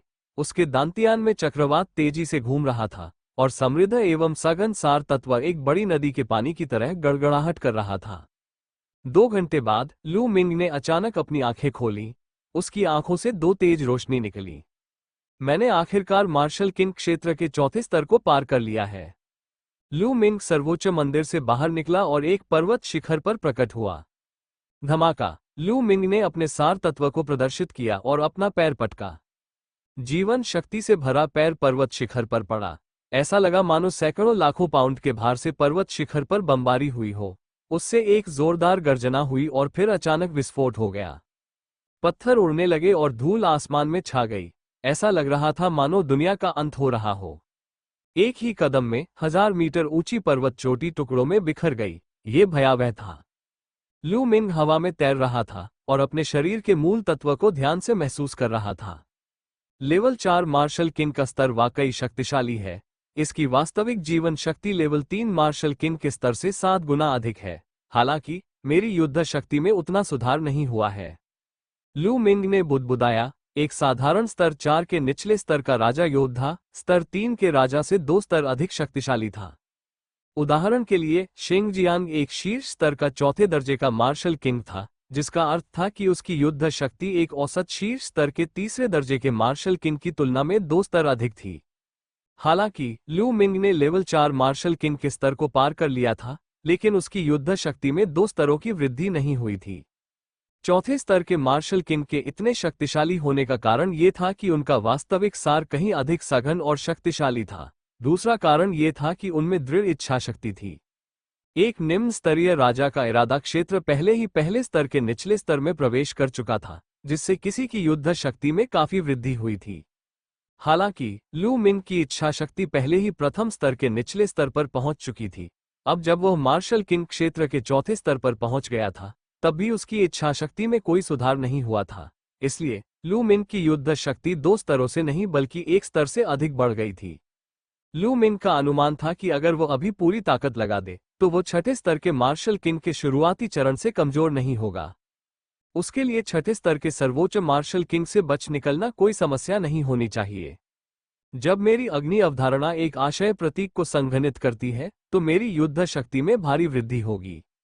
लू मिंग सोचने लगा, मेरे पास अभी भी 5,70,000 बेहतरीन आध्यात्मिक क्रिस्टल बचे हैं। मैं इन्हें फिलहाल अपने पास रखूंगा। जेल से निकलने के बाद मुझे कई जगहों पर इनकी जरूरत पड़ेगी। अब चलिए उस शक्तिशाली उपनिषद क्रिस्टल की खान में चलते हैं और एक नजर डालते हैं।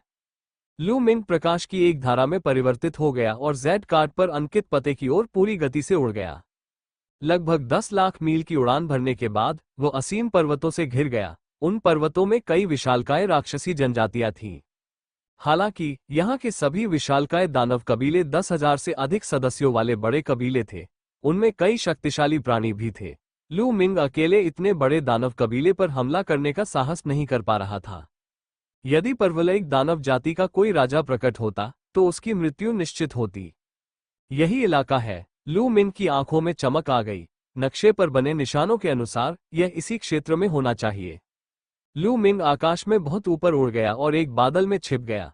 उसने अपनी आभा को नियंत्रित किया और बादल में विलीन हो गया। फिर उसकी मूल शक्ति में विस्फोट हुआ और बादल धीरे धीरे आगे बढ़ने लगा। लू मिंग ने अपनी नजर नीचे की ओर घुमाई। कुछ समय बाद यह वहां है। अचानक लू मिंग की आंखें चमक उठी। नीचे पहाड़ों के बीच एक छोटी सी पर्वत चोटी थी जो बहुत ही विचित्र थी। अन्य चोटियां हरी भरी घास और पेड़ों से ढकी हुई थीं। इस छोटी पहाड़ी चोटी पर मौजूद सभी पौधे धधकते लाल रंग के थे, मानो पूरी पहाड़ी चोटी आग की लपटों में लिपटी हुई हो। ये छोटा पहाड़ वही क्रिस्टल की खान थी जिसका जिक्र शेंग्यू ने किया था। लू मिंग तुरंत बाहर नहीं निकला। इसके बजाय वो बादलों में छुपकर अपने आसपास के वातावरण का अवलोकन करता रहा। कुछ ही क्षण बाद उन्होंने एक खोज की। पास ही स्थित एक पर्वत शिखर पर लू मिंग ने एक आकृति को तेजी से गुजरते हुए देखा। फिर लू मिंग ने ध्यान से महसूस किया। वास्तव में आसपास के पहाड़ों पर बड़ी संख्या में मार्शल आर्टिस्टों की आभाएं मौजूद थीं। उनकी संख्या कम से कम 100 थी। इन लोगों ने अपनी आभा को छिपा रखा था। लू मिंग की सावधानीपूर्वक संवेदन क्षमता के कारण ही वह उन्हें महसूस कर पाया।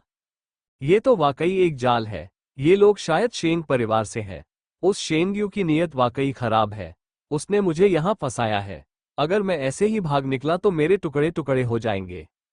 लेकिन शेंग परिवार के ये लोग आसपास के पहाड़ों में छिपकर क्या करने की कोशिश कर रहे हैं? आप किसका इंतजार कर रहे हैं? लू मिंग की आंखें झपकी और उसके मन में तरह तरह के विचार कौंध गए। तुरंत ही उसने अपनी पूरी ताकत से अपनी आभा को नियंत्रित किया और शेंग परिवार द्वारा पकड़े जाने से बचने के लिए किसी भी प्रकार की आभा उत्सर्जित न करने की कोशिश की। लू मिंग ने बादल को नियंत्रित किया और इस क्षेत्र के आकाश में चक्कर लगाते हुए प्रतीक्षा करने लगा। पहाड़ों की चोटियों में से एक पर एक प्राचीन पेड़ के नीचे कुछ युवक पालथी मारकर बैठे थे। ये सब क्या हो रहा है? वो शेंग्यू अभी तक यहाँ क्यों नहीं आया? तय समय तो बीत चुका है।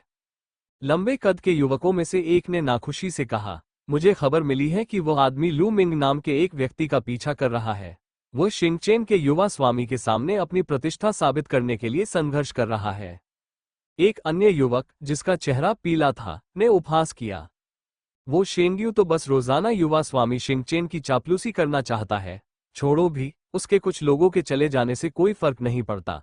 वो आए या ना आए, कोई बात नहीं। लंबे कद के युवक ने नाक से आवाज निकाली। फिर वे धीमी आवाज में दूसरी बातों के बारे में बात करने लगे। समय तेजी से बीत गया। एक दिन पलक झपकते ही गुजर गया, लेकिन कोई हलचल नहीं हुई। दूसरे दिन जब रात हुई तो दूर से लगातार कर्कश आवाजें सुनाई दी। ये लोग तो स्वर्गिक शव संप्रदाय के हैं। लू मिंग की आंखें सिकुड़ गईं। दूर से कम 50 ताबूत हवा में उड़ रहे थे। ऐसा लगता है कि शेन परिवार के ये लोग स्वर्गीय शव संप्रदाय के लोगों पर घात लगाने आए हैं। दिलचस्प। लू मिंग की आंखों में चमक आ गई। भनभनाहट, वूश। 50 से अधिक ताबूत क्रिस्टल की खदान की ओर बढ़ रहे थे। अगले ही पल वे सभी उपनिषद क्रिस्टल खदान की शक्ति के ऊपर तैर रहे थे। काका, कुछ झाड़ियां हट गईं और काले वस्त्र पहने कुछ शव रक्षक बाहर निकले। हाँ, लगता है खबर सही थी। यहाँ क्रिस्टल का एक बड़ा भंडार है। एक शव रक्षक ने ठंडी हंसी हंसी। चलिए खुदाई शुरू करते हैं। दूसरे शव रक्षक ने कहा। इसी क्षण अचानक एक परिवर्तन हुआ। रहस्यमय क्रिस्टल खदान के आसपास अचानक शिलालेख प्रकट हुए और तेज रोशनी से चमक उठे। पलक झपकते ही इसने एक विशाल प्रकाश कवच का निर्माण किया, जिसने स्वर्गीय शव संप्रदाय के लोगों को घेर लिया। अच्छा नहीं है, यह एक शिलालेख संरचना है, पीछे हटो। एक शव रक्षक ने चिल्लाकर परिष्कृत शव को नियंत्रित करते हुए उसे बाहर भागने के लिए मजबूर किया। वूश वूश, प्रकाश की ढाल पर अचानक प्रकाश की तलवारें प्रकट हुई और उन्होंने शव रक्षक और परिष्कृत शव पर वार किया। धमाका धमाका, एक धमाके की आवाज गूंजी और लाश रक्षक और परिष्कृत लाश पीछे की ओर उड़ गए। भन भन भन भन भन भन। इसी समय आसपास के जंगल से आकृतियां तेजी से बाहर निकलीं। 100 से अधिक लोगों ने स्वर्गीय शव संप्रदाय के लोगों को घेर लिया था। द्वितीयन दिव्य रक्षकों, धिक्कार है, तुम शेन परिवार से हो। हमें धोखा दिया गया है। एक शव रक्षक दहाड़ा। अब तुम्हारे लिए जानना बहुत देर हो चुकी है। स्वर्गिक लाश संप्रदाय के नीच लोगों, बस मेरे इनाम बन जाओ। शेन परिवार में लंबे कद के युवक ने हंसते हुए अपनी खुशी जाहिर की। स्पष्टतः वे शेन परिवार के मुखिया थे। आगे बढ़ो, आगे बढ़ो। एक शव रक्षक दहाड़ा। काका, 50 से अधिक ताबूतों से 50 से अधिक परिष्कृत शव प्रकट हुए और उनकी जंजीरें ढाल की ओर तेजी से बढ़ीं। सरणी को नियंत्रित करो और स्वर्गीय लाश संप्रदाय के उन कमीनों को मार डालो। शेन परिवार में पीले चेहरे वाले युवक ने आदेश दिया। तुरंत ही 36 लोग शिलालेख संरचना के चारों ओर उड़ने लगे। उनकी वास्तविक शक्ति बाहर निकली और उन्होंने आक्रमण करने के लिए शिलालेख संरचना को नियंत्रित किया।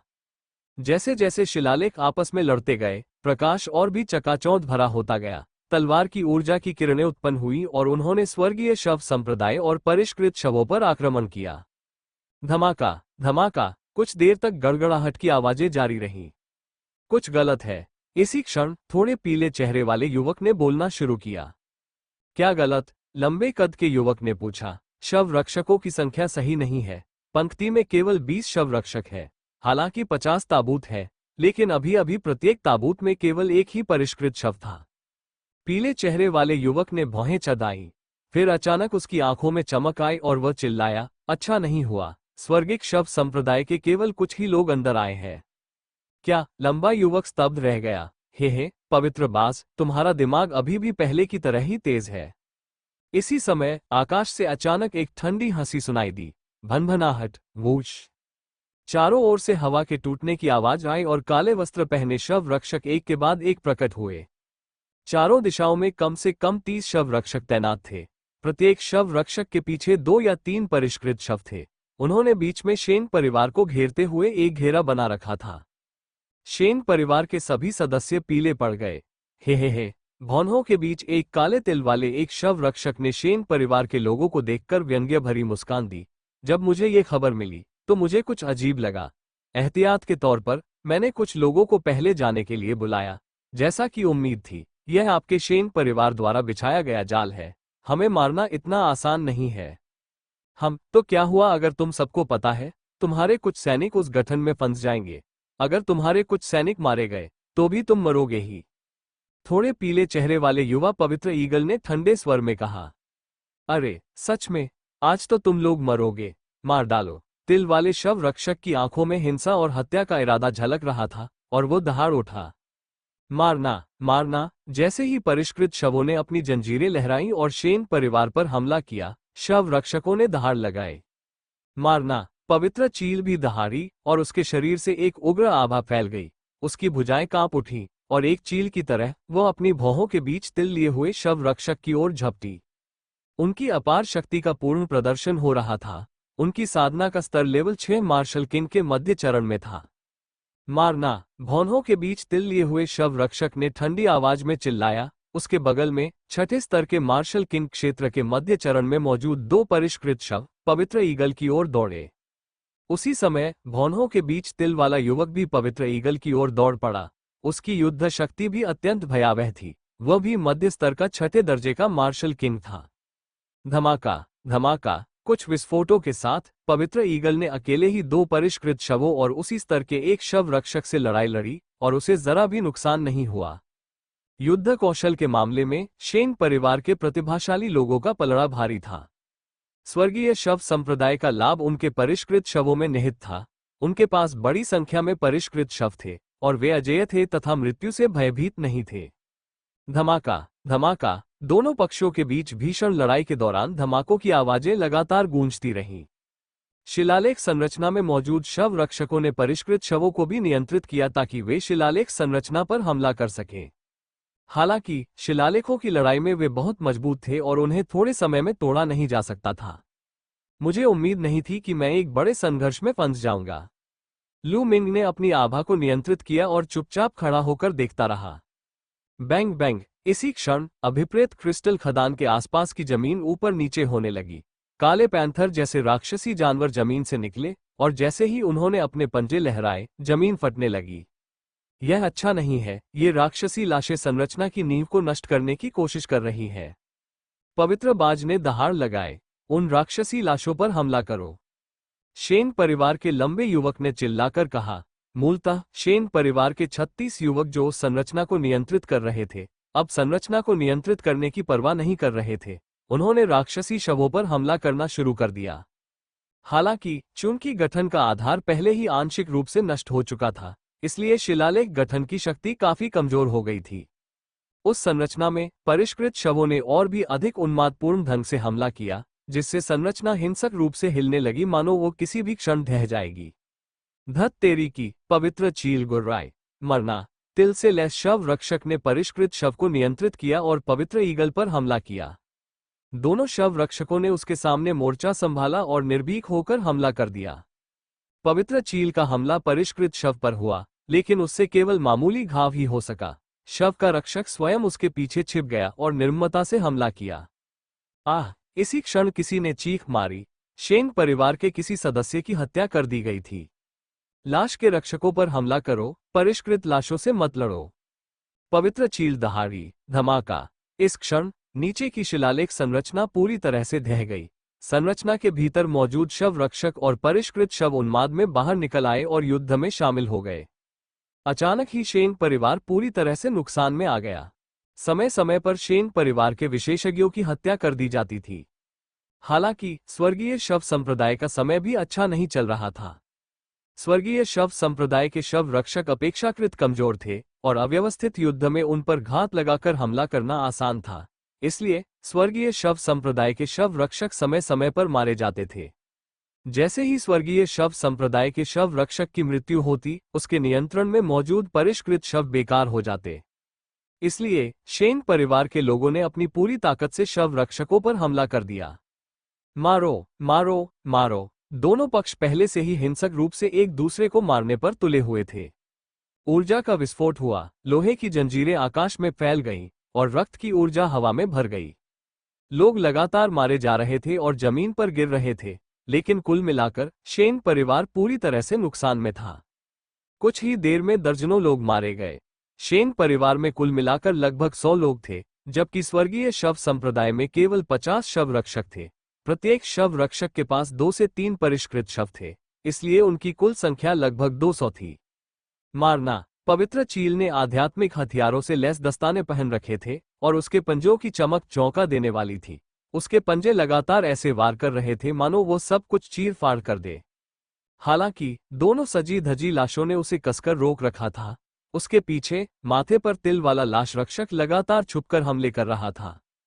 धत तेरी की। पवित्र चील की आंखें वध की भावना से लाल थीं। उसने आकाश की ओर दहाड़ लगाई और लोहे की जंजीरों की अनदेखी करते हुए तेजी से आगे बढ़ा। पुची। एक धातु की चेन उसके कंधे में घुस गई। पवित्र चील चीखी और 2 सुशोभित शवों को पार करते हुए तेजी से उस शव रक्षक की ओर दौड़ पड़ी जिसकी भौहों के बीच तिल था। मरना। पवित्र ईगल की आकृति बिजली की तरह तेज थी और उसके पंजे शून्य को भेदते हुए लाश रक्षक के दिल पर हमला करने के लिए आगे बढ़े। भौहों के बीच तिल वाले शव रक्षक की आंखों में सदमे की एक झलक दिखाई दी। उसने अपने हाथ में पकड़ी तलवार से पागलों की तरह वार किया और पवित्र ईगल के हमले को रोकने की पूरी कोशिश की। जब तक वो पवित्र ईगल के हमले को रोक सकता था, तब तक दोनों परिष्कृत शव वहां पहुंच सकेंगे। हालांकि शव रक्षक की युद्ध क्षमता शुरू से ही बहुत अधिक नहीं थी और वो पवित्र ईगल जैसे प्रतिभाशाली व्यक्ति से कैसे तुलना कर सकता था। भौहों के बीच तिल वाले शव रक्षक ने अपनी पूरी कोशिश की, लेकिन फिर भी वह इसे रोक नहीं सका। एक जोरदार आवाज के साथ खून चारों ओर फैल गया। पवित्र चील ने उसकी एक भुजा फाड़ दी थी। इसी क्षण 2 परिष्कृत शव वहां पहुंचे। उसे मार डालो, मार डालो, मार डालो। माथे पर तिल लिए हुए शव रक्षक दहाड़ा। दोनों शव रक्षक निडर होकर पवित्र ईगल की ओर दौड़े। सेक्रेड हॉक के कंधे में लोहे की जंजीर चुभ गई थी, इसलिए उसकी ताकत थोड़ी कम हो गई थी।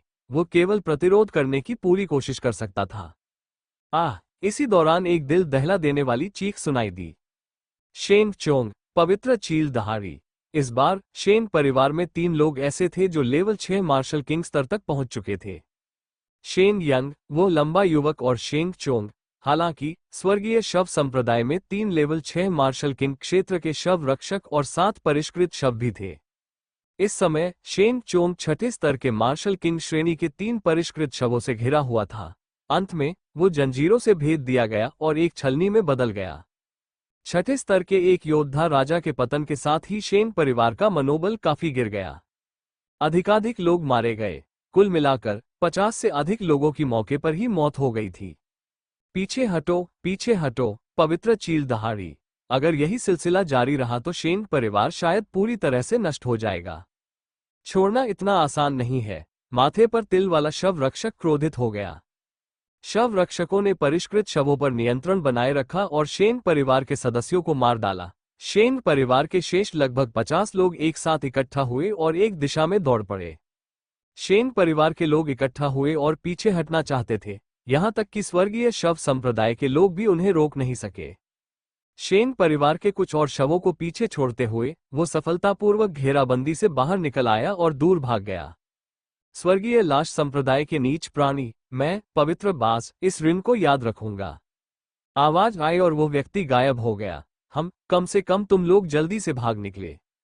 शव रक्षक की आंखों में आग सी जल रही थी और वह आगे बोला, जल्दी करो और शेन परिवार के शवों को इकट्ठा करो। उन्हें वापस लाओ और उन्हें परिष्कृत शवों में परिवर्तित करो। साथ ही जल्दी करो और इस पहाड़ में मौजूद शक्ति के क्रिस्टल को खोदकर निकालो। तिल से भरे चेहरे वाले युवक ने जोर से आदेश दिया। शेन परिवार के लौटने पर वे निश्चित रूप से अतिरिक्त सैनिक भेजेंगे। उन्हें जल्दी करनी होगी। शेष शव रक्षक तुरंत हरकत में आ गए। इसी बीच भौहों पर तिल वाला शव रक्षक हवा में खड़ा रहा और अपनी चोटों को ठीक करने के लिए अपनी साधना तकनीक का अभ्यास करता रहा। अभी अभी पवित्र ईगल ने उसकी बाह फाड़ दी थी और उसकी जीवन शक्ति को बहुत नुकसान पहुंचा था। उसे इस बात का भी पता नहीं चला कि एक बादल धीरे धीरे उसके सिर के ऊपर तैर रहा था। लू मिंग बादल में छिपा हुआ था। लू मिंग की आंखों में ठंडे और जानलेवा इरादे की झलक दिखाई दी।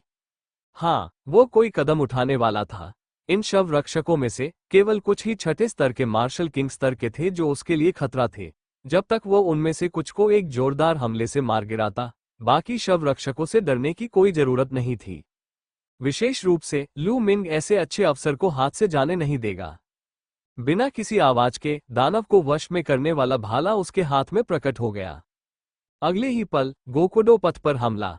लू मिंग भाले जैसी रोशनी की किरण में परिवर्तित हो गया और बादल से भयानक गति से अपनी भौहों के केंद्र में तिल वाले शव रक्षक की ओर बढ़ गया। अरे, अच्छा नहीं हुआ। माथे पर तिल वाला शव रक्षक अचानक सतर्क हो गया, लेकिन तब तक बहुत देर हो चुकी थी। पुची भौहों के बीच तिल वाले शव रक्षक का सिर फट गया। लू मिंग ने उसे एक ही झटके में मार डाला। अच्छा नहीं हुआ। दुश्मन का हमला।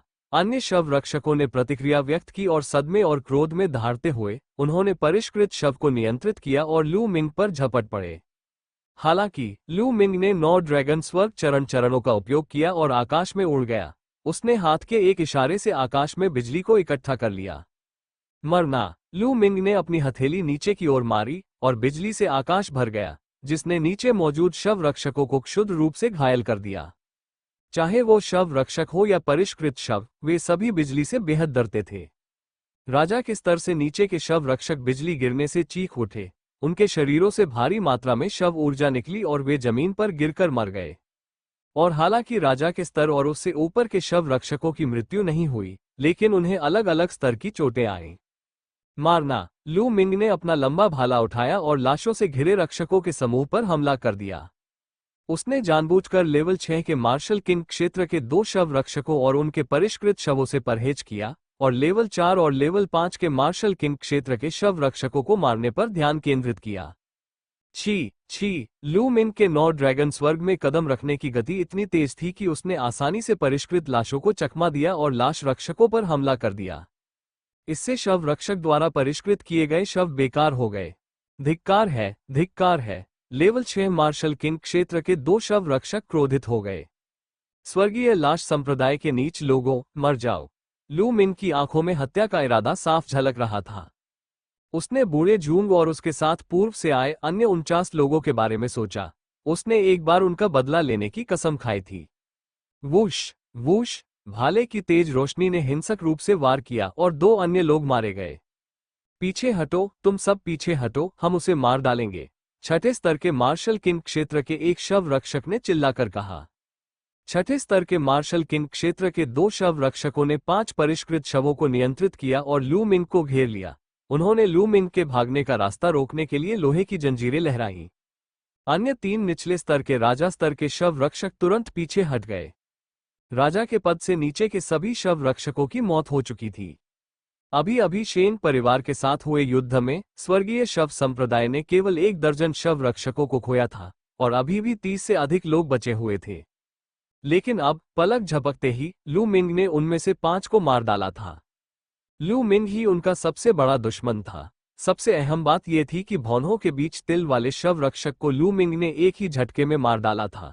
लू मिंग को कोई रोक नहीं सकता था, इसीलिए लू मिंग ने इतने सारे लोगों को ऐसे मार डाला जैसे वो तरबूज और सब्जियां काट रहा हो। मैं तुम्हें अभी मार डालूंगा। लू मिंग ने लेवल 6 के 2 मार्शल किंग शव रक्षकों को घूरकर देखा। लंबे भाले ने जोरदार प्रहार किया और उसके चारों ओर की जंजीरों को तोड़ दिया। डंडन तोड़ दो। अगले ही पल लू मिंग ने डंडन को थपथपाया।